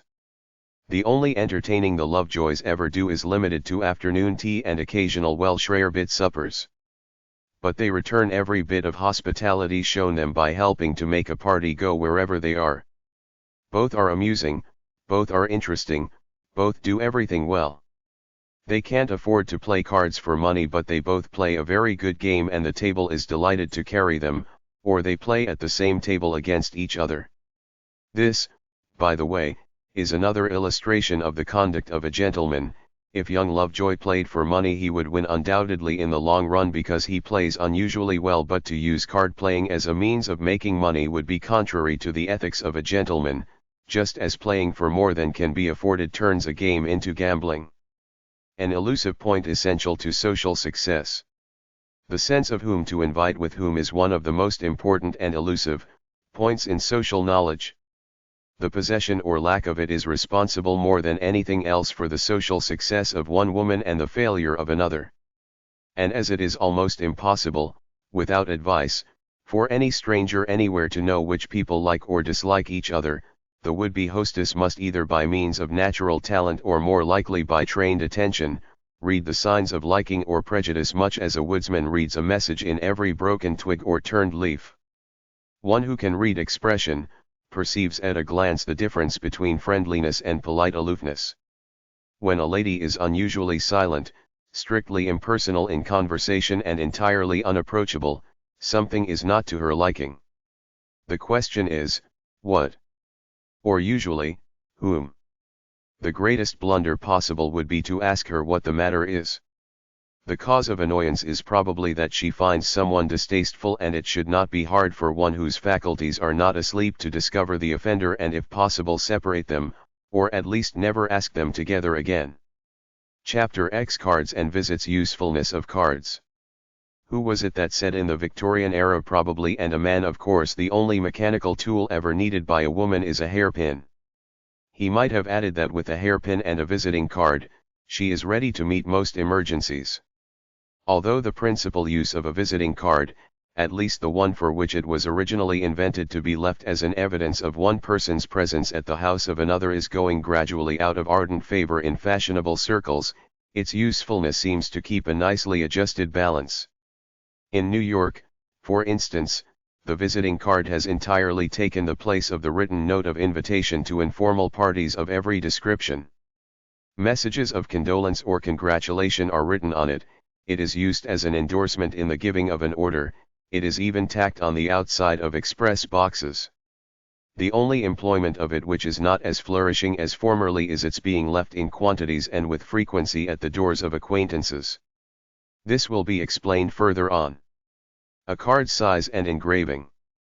The card of a lady is usually from about 2-3/4 to 3-1/2 inches wide, by 2 to 2-3/4 inches high, but there is no fixed rule. The card of a young girl is smaller and more nearly square in shape.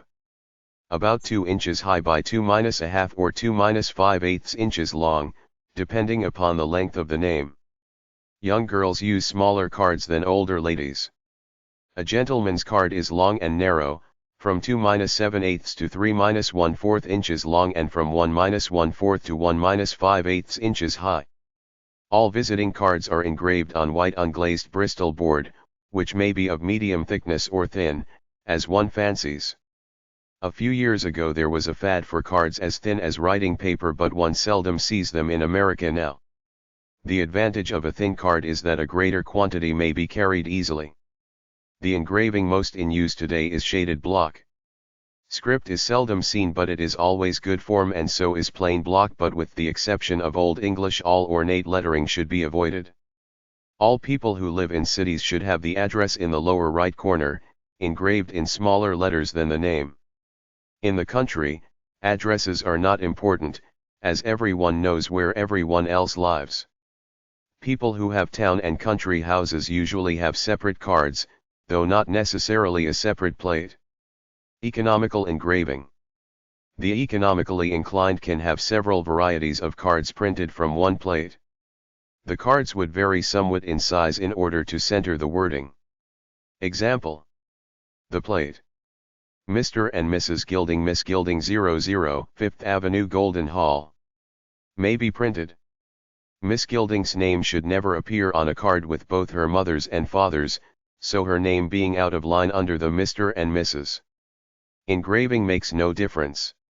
Or Mr. and Mrs. Gilding, Golden Hall, or Mrs. Gilding, Miss Gilding 00, 5th Avenue, or Mrs. Gilding, Golden Hall. The personal card is in a measure an index of one's character. A fantastic or garish note in the type effect, in the quality or shape of the card, betrays a lack of taste in the owner of the card. It is not customary for a married man to have a club address on his card, and it would be serviceable only in giving a card of introduction to a business acquaintance, under social rather than business circumstances, or in paying a formal call upon a political or business associate. Unmarried men often use no other address than that of a club, especially if they live in bachelor's quarters, but young men who live at home use their home address. Correct names and titles. To be impeccably correct, initials should not be engraved on a visiting card. A gentleman's card should read, Mr. John Hunter Tytherington Smith, but since names are sometimes awkwardly long and it is the American custom to cling to each and every one given in baptism, he asserts his possessions by representing each one with an initial and engraves his cards Mr. John H.T. Smith, or Mr. J.H. Tytherington Smith, as suits his fancy. So, although, according to high authorities, he should drop a name or two and be Mr. Hunter Smith, or Mr. Tytherington Smith, it is very likely that to the end of time the American man, and necessarily his wife, who must use the name as he does, will go on cherishing initials. And a widow no less than a married woman should always continue to use her husband's Christian name, or his name and another initial, engraved on her cards. She is Mrs. John Hunter Tytherington Smith, or, to compromise, Mrs. J.H. Tytherington Smith, but she is never Mrs. Sarah Smith, at least not anywhere in good society. In business and in legal matters a woman is necessarily addressed by her own Christian name, because she uses it in her signature. But no one should ever address an envelope, except from a bank or a lawyer's office, Mrs. Sarah Smith. When a widow's son, who has the name of his father, marries, the widow has senior added to her own name, or if she is the head of the family, she very often omits all Christian names and has her card engraved Mrs. Smith, and the son's wife calls herself Mrs. John Hunter Smith. Smith is not a very good name as an example, since no one could very well claim the distinction of being the Mrs. Smith. It, however, illustrates the point. For the daughter-in-law to continue to use a card with Junior on it when her husband no longer uses Junior on his, is a mistake made by many people. A wife always bears the name of her husband. To have a man and his mother use cards engraved respectively Mr. J.H. Smith and Mrs. J.H. Smith, and the son's wife a card engraved Mrs. J.H. Smith, Jr., would announce to whomever the three cards were left upon, that Mr. and Mrs. Smith and their daughter-in-law had called. The cards of a young girl after she is 16 have always Miss before her name, which must be her real and never a nickname, Miss Sarah Smith, not Miss Sally Smith. The fact that a man's name has Junior added at the end in no way takes the place of Mr. His card should be engraved Mr. John Hunter Smith, Jr., and his wife's Mrs. John Hunter Smith, Jr. Some people have the Junior written out, Junior. It is not spelled with a capital J if written in full. A boy puts Mr. on his cards when he leaves school, though many use cards without Mr. on them while in college. A doctor, or a judge, or a minister, or a military officer have their cards engraved with the abbreviation of their title, Dr. Henry Gordon, Judge Horace Rush, the Rev. William Good, Col. Thomas Doyle.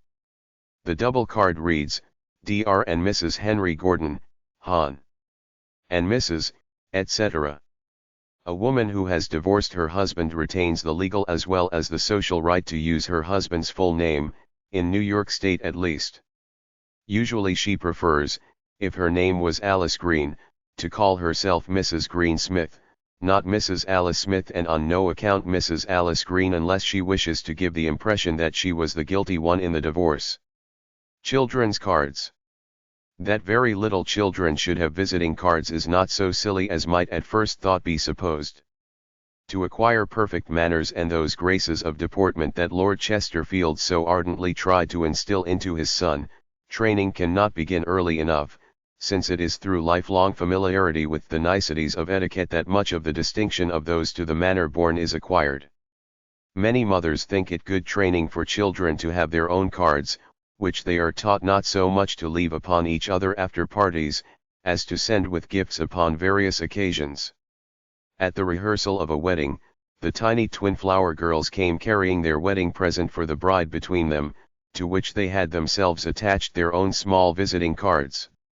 One card was bordered and engraved in pink and the other bordered and engraved in blue, and the address on each read _Shamaman_. And in going to see a new baby cousin each brought a small 1830 bouquet and sent to their aunt their cards, on which, after seeing the baby, one had printed "He is very little," and the other, "It has a red face." This shows that if modern society believes in beginning social training in the nursery, it does not believe in hampering a child's natural expression. Special cards and when to use them. The double card, reading Mr. and Mrs., is sent with a wedding present, or with flowers to a funeral, or with flowers to a debutante, and is also used in paying formal visits. The card on which a debutante's name is engraved under that of her mother, is used most frequently when no coming-out entertainment has been given for the daughter. Her name on her mother's card announces, wherever it is left, that the daughter is grown and eligible for invitations. In the same way a mother may leave her son's card with her own upon any of her own friends, especially upon those likely to entertain for young people. This is the custom if a young man has been away at school and college for so long that he has not a large acquaintance of his own. It is, however, correct under any circumstances when formally leaving cards to leave those of all sons and daughters who are grown. The PPC card. This is merely a visiting card, whether of a lady or a gentleman, on which the initials PPC underscore pour prendre congé underscore to take leave, are written in ink in the lower left corner. This is usually left at the door, or sent by mail to acquaintances, when one is leaving for the season, or for good. It never takes the place of a farewell visit when one has received a special courtesy, nor is it in any sense a message of thanks for a special kindness.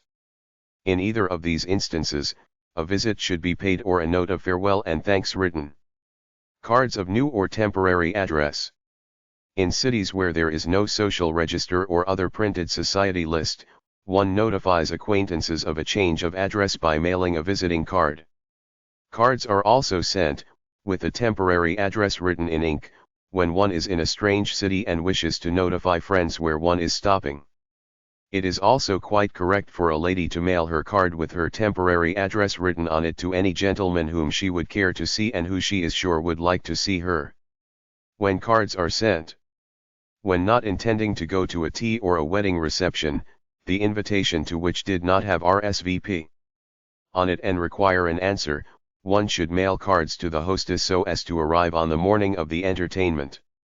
To a tea given for a debutante, cards are enclosed in one envelope and addressed. Mrs. Gilding, Miss Gilding. 00 Fifth Avenue, New York. For a wedding reception, cards are sent to Mr. and Mrs. Dash, the mother and father of the bride, and another set of cards sent to Mr. and Mrs. Dash, the bride and bridegroom. The visit of empty form. Not so many years ago, a lady or gentleman, young girl or youth, who failed to pay her or his party call after having been invited to Mrs. Social Leader's ball was left out of her list when she gave her next one. For the old-fashioned hostess kept her visiting list with the precision of a bookkeeper in a bank. Everyone's credit was entered or cancelled according to the presence of her or his cards in the card receiver. Young people who liked to be asked to her house were apt to leave an extra one at the door, on occasion, so that theirs should not be among the missing when the new list for the season was made up, especially as the more important old ladies were very quick to strike a name off but seldom if ever known to put one back. But about 20 years ago the era of informality set in and has been gaining ground ever since. In certain cities old-fashioned hostesses, it is said, exclude delinquents. But New York is too exotic and intractable, and the too exacting hostess is likely to find her tapestried rooms rather empty, while the younger world of fashion flocks to the crystal fountained ballroom of the new Spendici westerns. And then, too, life holds so many other diversions and interests for the very type of youth which of necessity is the vital essence of all social gaiety. Society can have distinction and dignity without youth but not gaiety. The country with its outdoor sports, its freedom from exacting conventions, has gradually deflected the interest of the younger fashionables, until at present they care very little whether Mrs. Toplofty and Mrs. Social Leader ask them to their balls or not. They are glad enough to go, of course, but they don't care enough for invitations to pay dull visits and to live up to the conventions of manners that old-fashioned hostesses demand. And as these rebels are invariably the most attractive and the most eligible youths, it has become almost an issue. A hostess must in many cases either invite none but older people and the few young girls and men whose mothers have left cards for them, or ignore convention and invite the rebels. In trying to find out where the present indifference started, many ascribe it to Bobo Gilding, to whom entering a great drawing room was more suggestive of the daily afternoon tea ordeal of his early nursery days, than a voluntary act of pleasure. He was long ago one of the first to rebel against old Mrs. Toplofty's exactions of party calls, by saying he did not care in the least whether his great-aunt Jane Toplofty invited him to her stodgy old ball or not.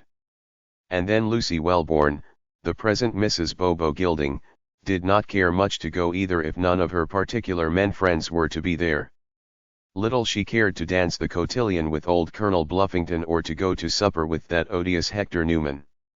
And so, beginning first with a few gilded youths, then including young society, the habit has spread until the obligatory paying of visits by young girls and men has almost joined the once universal day at home as belonging to a past age. Do not understand by this that visits are never paid on other occasions. Visits to strangers, visits of condolence and of other courtesies are still paid, quite as punctiliously as ever. But within the walls of society itself, the visit of formality is decreasing.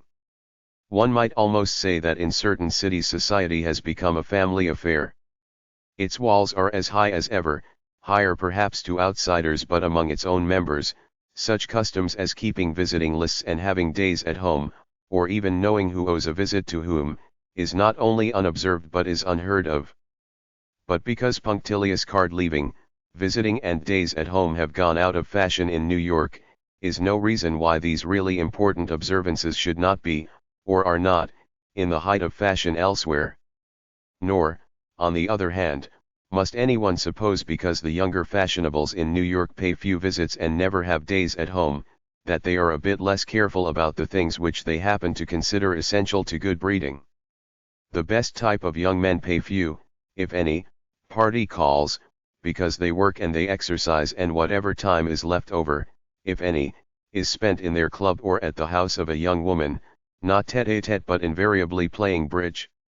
The Sunday afternoon visits that the youth of another generation used always to pay, are unknown in this, because every man who can, spends the week-end in the country. It is scarcely an exaggeration to say that not alone men but many young married women of highest social position, except to send with flowers or wedding presents, do not use a dozen visiting cards a year. But there are circumstances when even the most indifferent to social obligations must leave cards. When cards must be left. Etiquette absolutely demands that one leave a card within a few days after taking a first meal in a lady's house, or if one has for the first time been invited to lunch or dine with strangers, it is inexcusably rude not to leave a card upon them, whether one accepted the invitation or not. One must also unfailingly return a first call, even if one does not care for the acquaintance. Only a real cause can excuse the affront to an innocent stranger that the refusal to return a first call would imply. If one does not care to continue the acquaintance, one need not pay a second visit. Also, a card is always left with a first invitation. Supposing Miss Philadelphia takes a letter of introduction to Mrs. Newport, Mrs. Newport, inviting Miss Philadelphia to her house, would not think of sending her invitation without also leaving her card.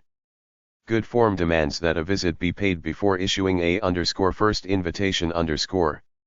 Sometimes a note of explanation is sent asking that the formality be waived, but it is never disregarded, except in the case of an invitation from an older lady to a young girl. Mrs. Worldly, for instance, who has known Jim Smartlington always, might, instead of calling on Mary Smith, to whom his engagement is announced, write her a note, asking her to lunch or dinner. But in inviting Mrs. Greatlake of Chicago, she would leave her card with her invitation at Mrs. Greatlake's hotel. It seems scarcely necessary to add that anyone not entirely heartless must leave a card on, or send flowers to, an acquaintance who has suffered a recent bereavement.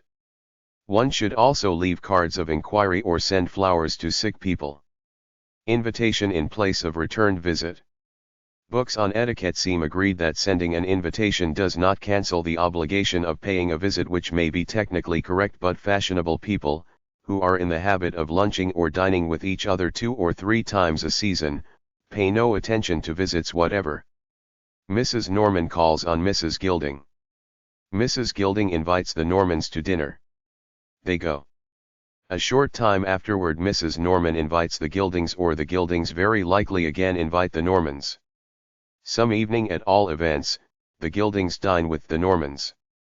Some day, if Mrs. Gilding happens to be leaving cards, she may leave them at the Normans or she may not. Some people leave cards almost like the hares in a paper chase, others seldom if ever do. Except on the occasions mentioned in the paragraph before this, or unless there is an illness, a death, a birth, or a marriage, people in society invite each other to their houses and don't leave cards at all. Nor do they ever consider whose turn it is to invite whom. Not at home. When a servant at a door says not at home, this phrase means that the lady of the house is not at home to visitors. This answer neither signifies nor implies nor is it intended to that Mrs. Jones is out of the house. Some people say not receiving, which means actually the same thing, but the not at home is infinitely more polite, since in the former you know she is in the house but won't see you, whereas in the latter case you have the pleasant uncertainty that it is quite possible she is out. To be told Mrs. Jones is at home but doesn't want to see you, would certainly be unpleasant.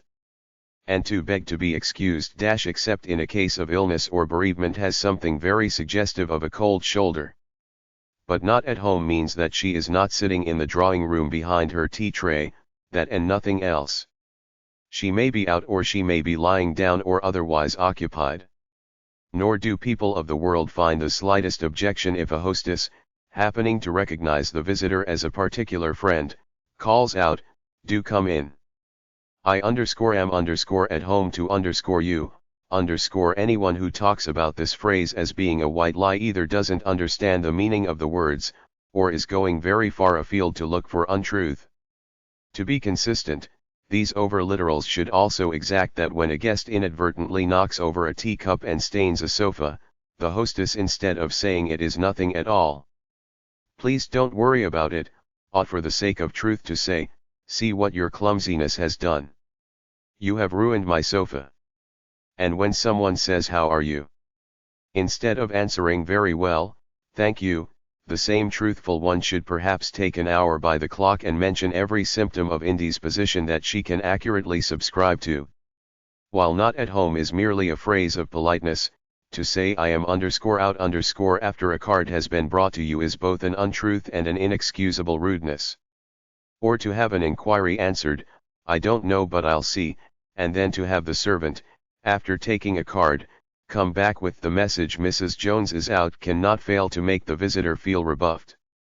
Once a card has been admitted, the visitor must be admitted also, no matter how inconvenient receiving her may be. You may send a message that you are addressing but will be very glad to see her if she can wait 10 minutes. The visitor can either wait or say she is pressed for time. But if she does not wait, then she is rather discourteous. Therefore, it is of the utmost importance always to leave directions at the door such as, Mrs. Jones is not at home. Miss Jones will be home at 5 o'clock, Mrs. Jones will be home at 5:30, or Mrs. Jones is at home in the library to intimate friends but not at home in the drawing room to acquaintances. It is a nuisance to be obliged to remember either to turn an in and out card in the hail, or to ring a bell and say, I am going out, and again, I have come in. But whatever plan or arrangement you choose, no one at your front door should be left in doubt and then repulsed. It is not only bad manners, it is bad housekeeping. The old-fashioned day at home. It is doubtful if the present generation of New Yorkers knows what a day at home is. But their mothers, at least, remember the time when the fashionable districts were divided into regular sections, wherein on a given day in the week, the whole neighborhood was at home. Friday sounds familiar as the day for Washington Square. And was it Monday for Lower Fifth Avenue? At all events, each neighborhood on the day of its own, suggested a local fete. Ladies in visiting dresses with trains and bonnets and nose veils and tight gloves, holding card cases, tripped demurely into this house, out of that and again into another, and there were always many broughams and victorias slowly exercising up and down and very smart footmen standing with maroon or tan or fur rugs over their arms in front of Mrs. Wellborn's house or Mrs. Oldname's, or the big house of Mrs. Toplofty at the corner of Fifth Avenue. It must have been enchanting to be a grown person in those days. Enchanting also were the sea-spring victorias, as was life in general that was taken at a slow carriage pace and not at the motor speed of today. The day at home is still in fashion in Washington, and it is ardently to be hoped that it also flourishes in many cities and towns throughout the country, or that it will be revived, for it is a delightful custom, though more in keeping with Europe than America, which does not care for gentle paces once it has tasted swift. A certain young New York hostess announced that she was going to stay home on Saturday afternoons. But the men went to the country and the women to the opera, and she gave it up. There are a few old-fashioned ladies, living in old-fashioned houses and still staying at home in the old-fashioned way, to old-fashioned friends who for decades have dropped in for a cup of tea and a chat. And there are two maiden ladies in particular, joint chatelaines of an imposingly beautiful old house where, on a certain afternoon of the week, if you come in for tea, you are sure to meet not alone those prominent in the world of fashion but a fair admixture of artists, scientists, authors, inventors, distinguished strangers, in a word, best society in its truest sense. But days at home such as these are not easily duplicated, for few houses possess a salon atmosphere and few hostesses achieve either the social talent or the wide cultivation necessary to attract and interest so varied and brilliant a company. Modern card leaving, a questionable act of politeness. The modern New York fashion in card leaving is to dash as fast as possible from house to house, sending the chauffeur up the steps with cards, without ever asking if anyone is home. Some butlers announce "not at home" from force of habit even when no question is asked. There are occasions when the visitors must ask to see the hostess, see page 88, but cards are left without asking whether a lady is at home under the following circumstances. Cards are left on the mother of the bride, after a wedding, also on the mother of the groom. Cards are also left after any formal invitation. Having been asked to lunch or dine with a lady whom you know but slightly, you should leave your card whether you accepted the invitation or not, within 3 days if possible, or at least within a week, of the date for which you were invited.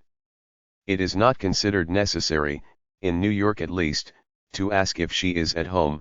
Promptness in leaving your card is, in this instance, better manners than delaying your party call and asking if she is at home.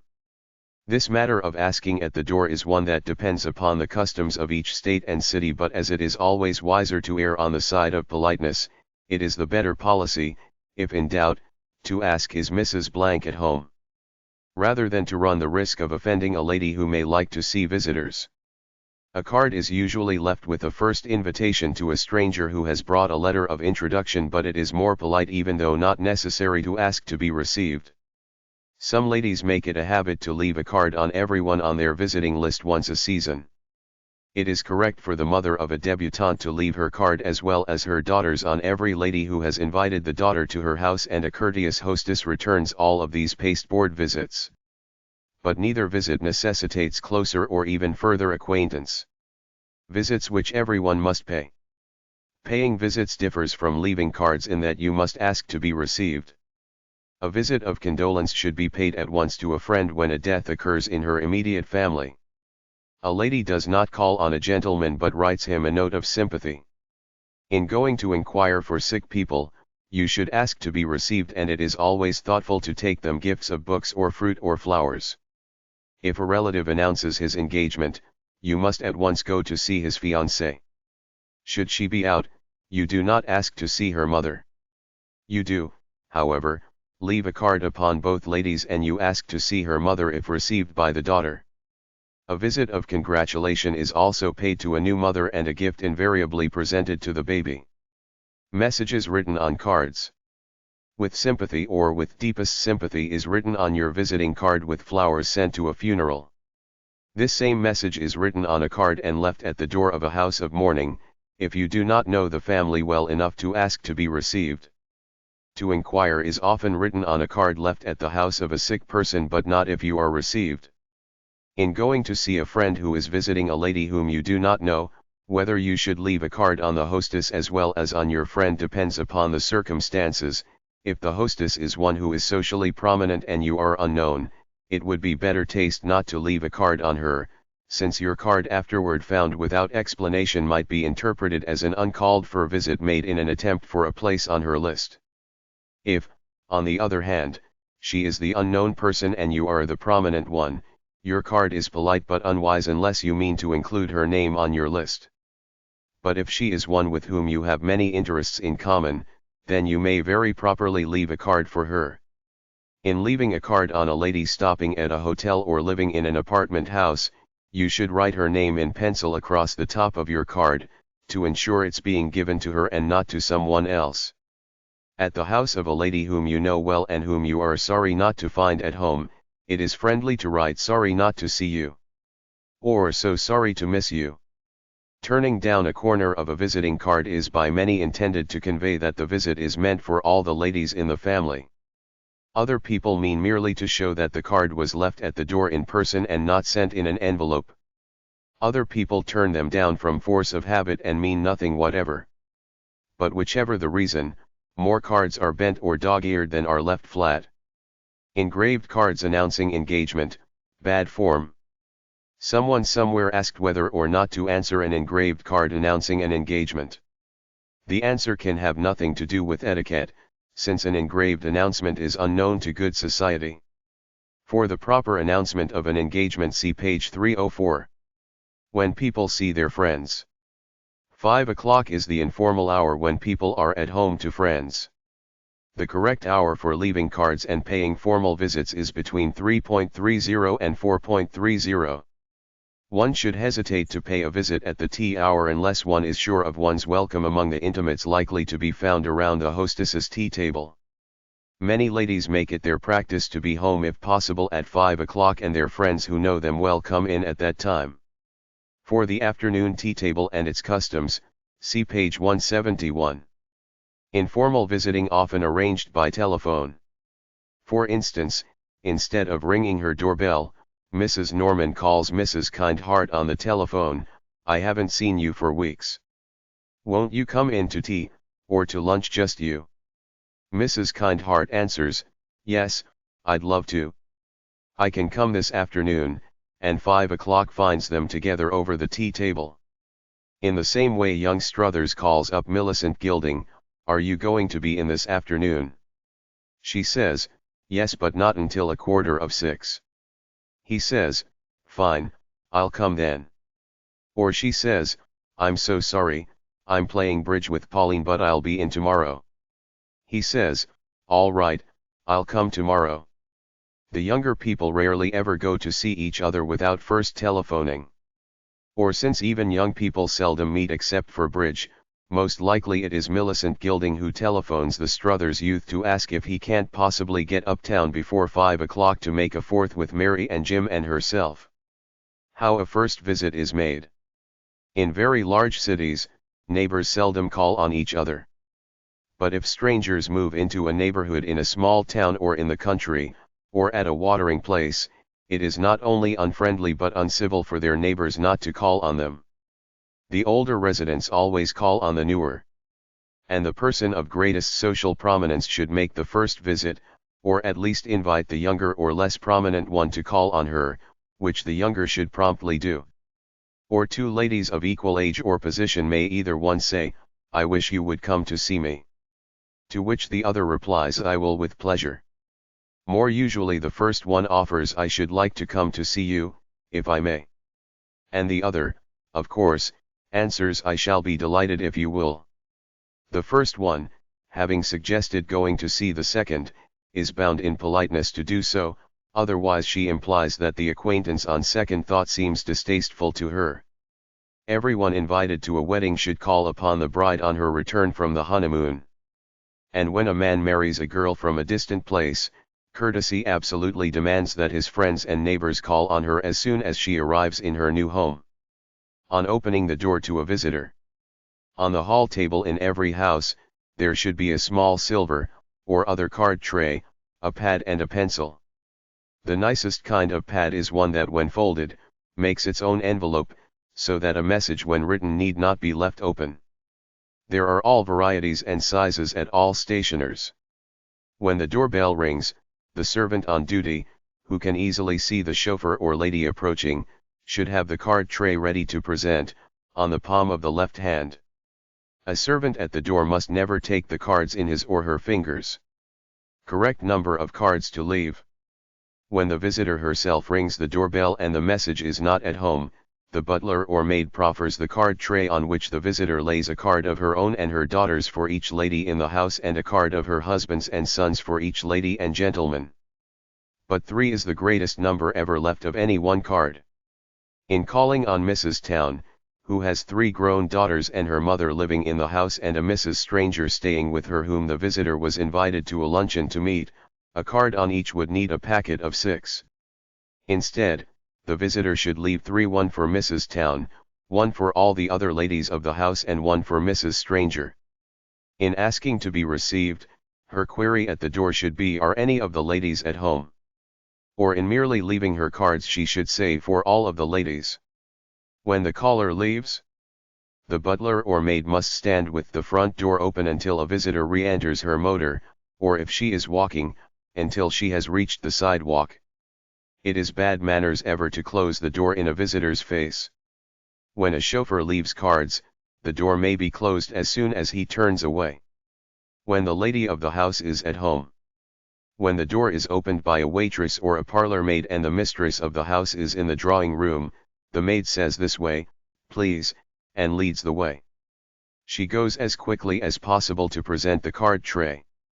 The guest, especially if a stranger, lags in order to give the hostess time to read the name on the card. The maid meanwhile moves aside, to make room for the approaching visitor, who goes forward to shake hands with the hostess. If a butler is at the door, he reads the card himself, picking it up from the tray and opening the door of the drawing room announces, "Mrs. So-and-so," after which he puts the card on the hall table. The duration of a formal visit should be in the neighborhood of 20 minutes. But if other visitors are announced, the first one on a very formal occasion may cut her visit shorter. Or if conversation becomes especially interesting, the visit may be prolonged 5 minutes or so. On no account must a visitor stay an hour. A hostess always rises when a visitor enters, unless the visitor is a very young woman or man and she herself elderly, or unless she is seated behind the tea table so that rising is difficult. She should, however, always rise and go forward to meet a lady much older than herself, but she never rises from her tea table to greet a man, unless he is quite old. If the lady of the house is at home but upstairs, the servant at the door leads the visitor into the reception room, saying, "Will you take a seat, please?" and then carries the card to the mistress of the house. On an exceptional occasion, such as paying a visit of condolence or inquiring for a convalescent, when the question as to whether he will be received is necessarily doubtful, a gentleman does not take off his coat or gloves but waits in the reception room with his hat in his hand. When the servant returning says either, "Will you come this way, please?" or "Mrs. Town is not well enough to see anyone but Miss Alice will be down in a moment," the visitor divests himself of his coat and gloves, which the servant carries, as well as his hat, out to the front hall. As said before, few men pay visits without first telephoning. But perhaps 2 or 3 times during a winter a young man, when he is able to get away from his office in time, will make a tea-time visit upon a hostess who has often invited him to dinner or to her opera box. Under ordinary circumstances, however, some woman member of his family leaves his card for him after a dinner or a dance, or else it is not left at all. A gentleman paying visits, always asks if the hostess is at home. If she is, he leaves his hat and stick in the hall and also removes and leaves his gloves and rubbers should he be wearing them. If the hour is between 5 and 1/2 the hostess is inevitably at her tea table, in the library, to which, if he is at all well known to the servant at the door, he is at once shown without being first asked to wait in the reception room. A gentleman entering a room in which there are several people who are strangers, shakes hands with his hostess and slightly bows to all the others, whether he knows them personally or not.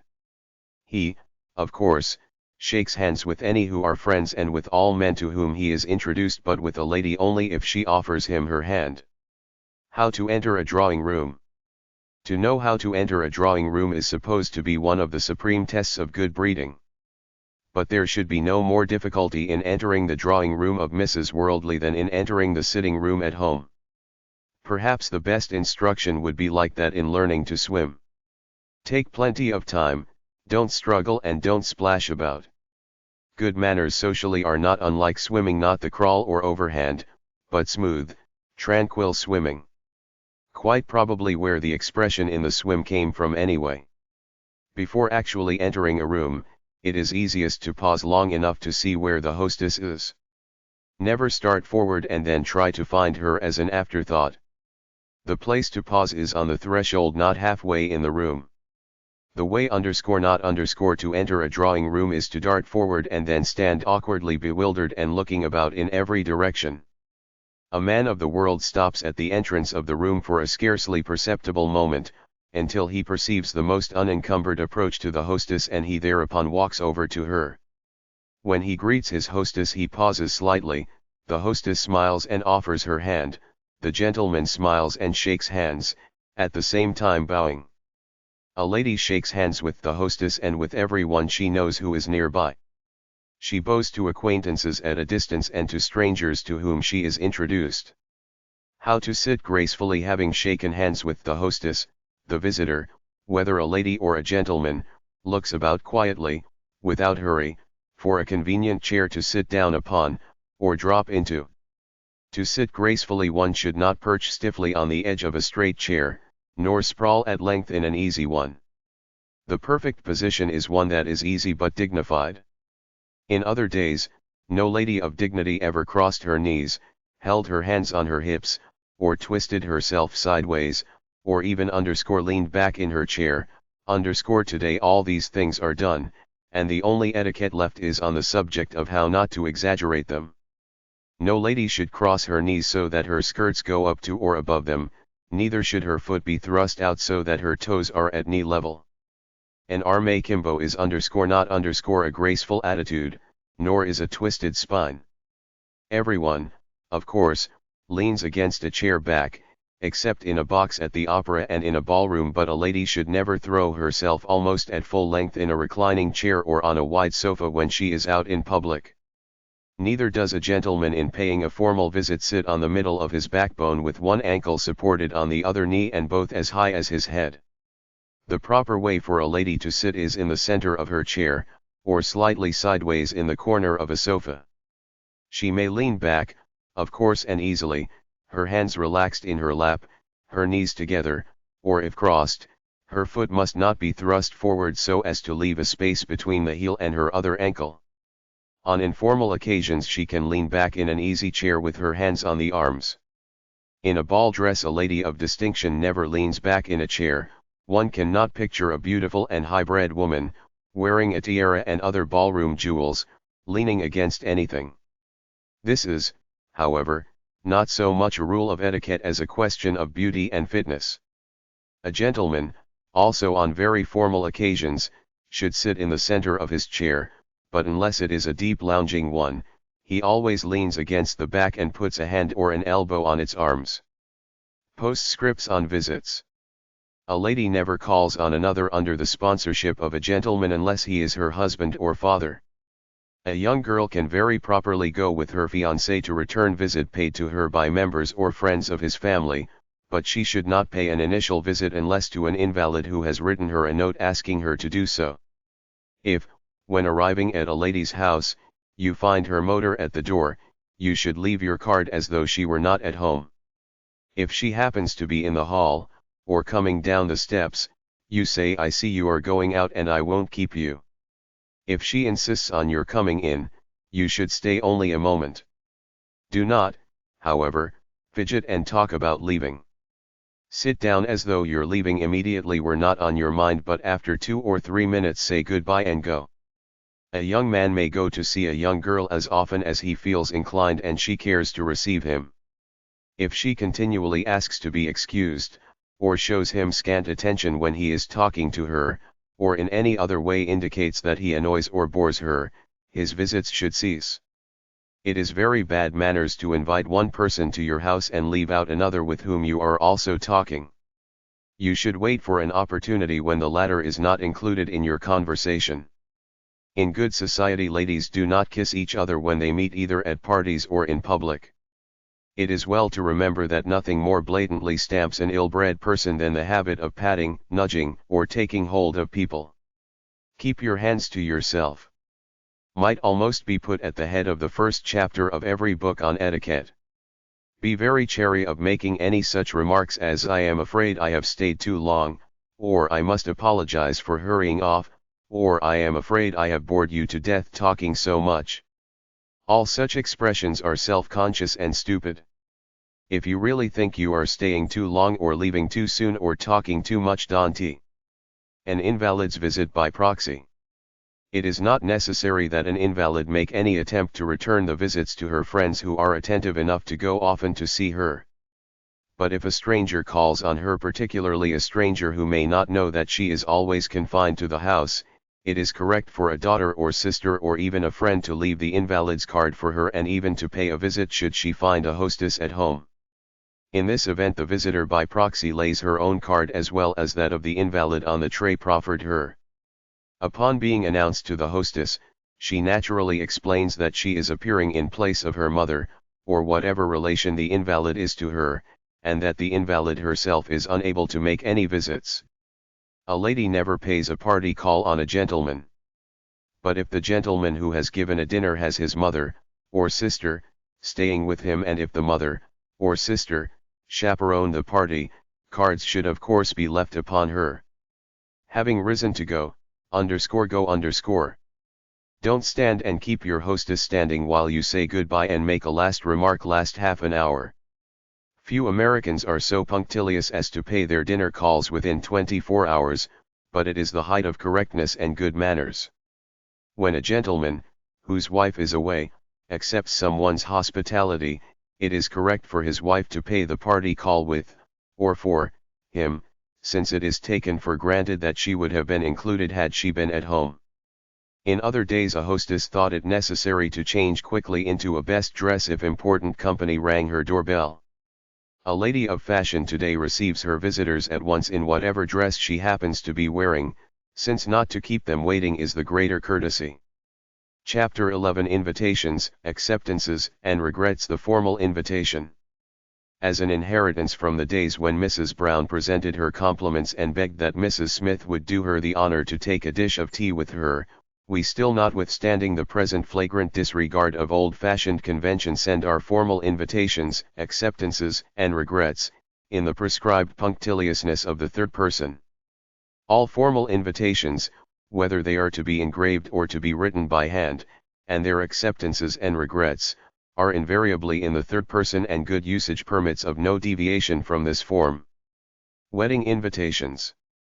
The invitation to the ceremony is engraved on the front sheet of white notepaper.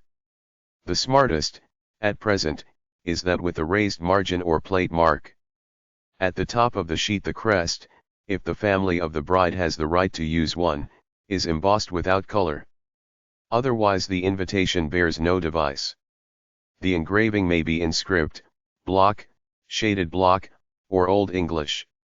The invitation to the ceremony should always request the honor of your presence, and never the pleasure of your company.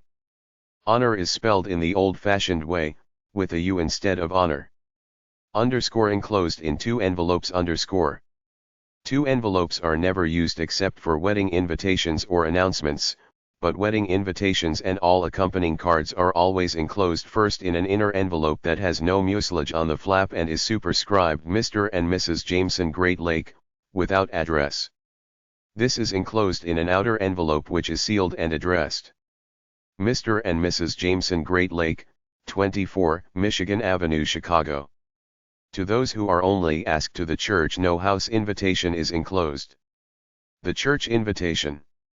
The proper form for an invitation to a church ceremony is Form No. 1 Mr. and Mrs. John Huntington Smith request the honor of your presence at the marriage of their daughter Mary Catherine to Mr. James Smartlington on Tuesday the 1st of November at 12 o'clock at St. John's Church in the city of New York, Form No. 2 Mr. and Mrs. John Huntington Smith request the honor of H.W. Miss Pauline Town's presence at the marriage of their daughter Mary Catherine to Mr. James Smartlington on Tuesday the 1st of November at 12 o'clock at St. John's Church. The size of invitations is 5-1/8 wide by 7-3/8 deep. When the parents issue the invitations for a wedding at a house other than their own. Mr. and Mrs. Richard Littlehouse. Request the honor of presence at the marriage of their daughter, Betty. 2. Mr. Frederick Robinson. On Saturday the 5th of November. At 4 o'clock. At the house of Mr. and Mrs. Sterlington. Tuxedo Park, New York. RSVP. No variation is permissible in the form of a wedding invitation. Whether 50 guests are to be invited or 5,000, the paper, the engraving and the wording and the double envelope are precisely the same.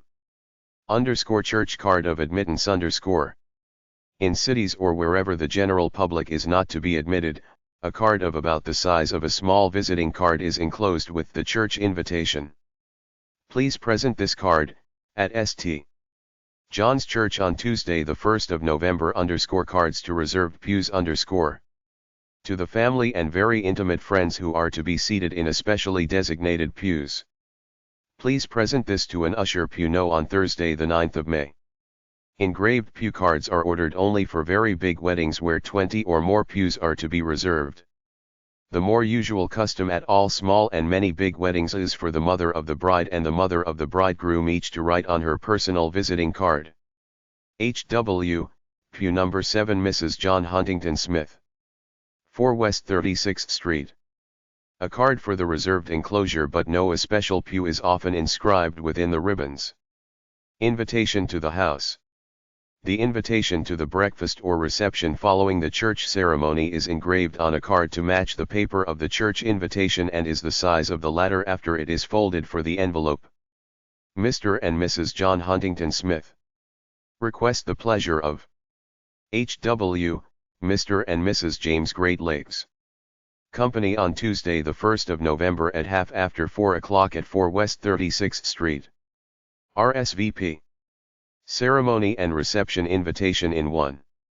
Occasionally, especially for a country wedding, the invitation to the breakfast or the reception is added to the one to the ceremony. Mr. and Mrs. Alexander Chatterton request the honor of H.W., Mr. and Mrs. Worldlease. Presence at the marriage of their daughter, Hester. 2.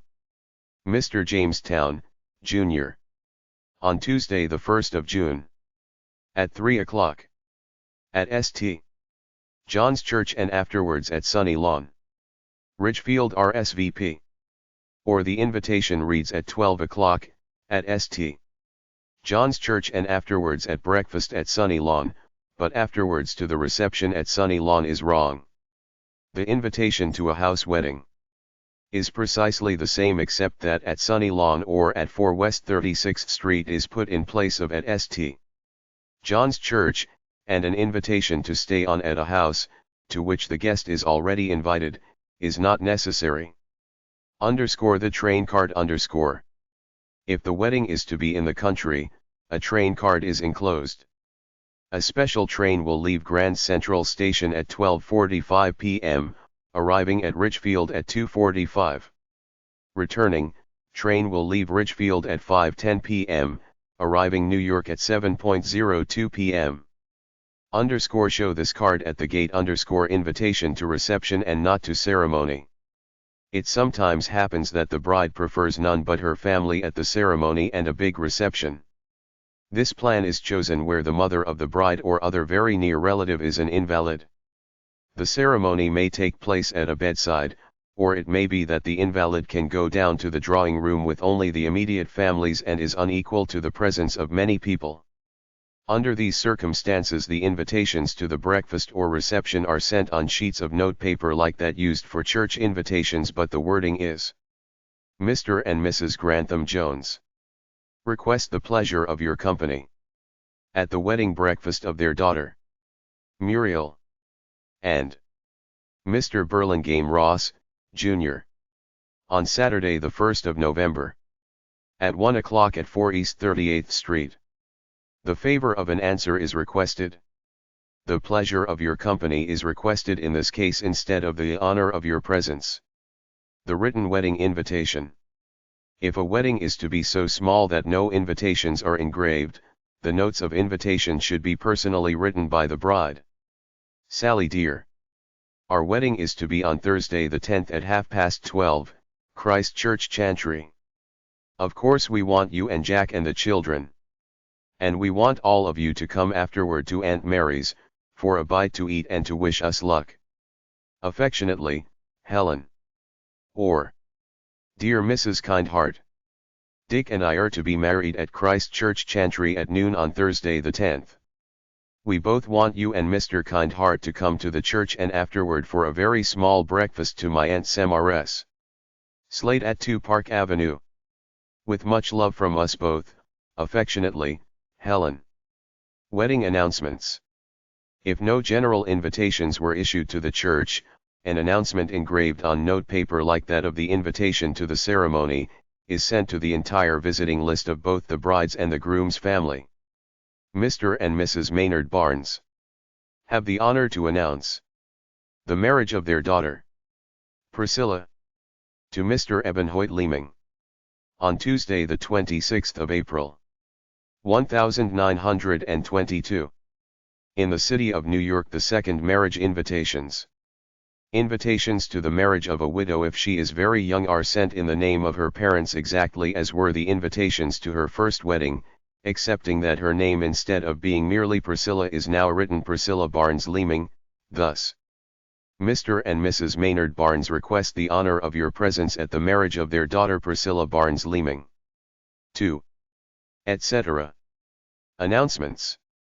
For a young widow's marriage are also the same as for a first wedding. Mr. and Mrs. Maynard Barnes have the honor to announce the marriage of their daughter Priscilla Barnes Leeming to Mr. Worthington Adams, etc. But the announcement of the marriage of a widow of maturer years is engraved on note paper and reads: Mrs. Priscilla Barnes Leeming and Mr. Worthington Adams have the honor to announce their marriage on Monday the 2nd of November at Saratoga Springs, New York. Cards of address. If the bride and groom wish to inform their friends of their future address, especially in cities not covered by the social register, it is customary to enclose a card with the announcement.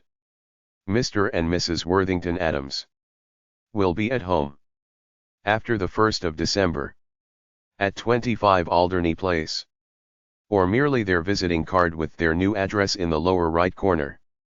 Mr. and Mrs. Worthington Adams, 25 Alderney Place. Invitation to wedding anniversary.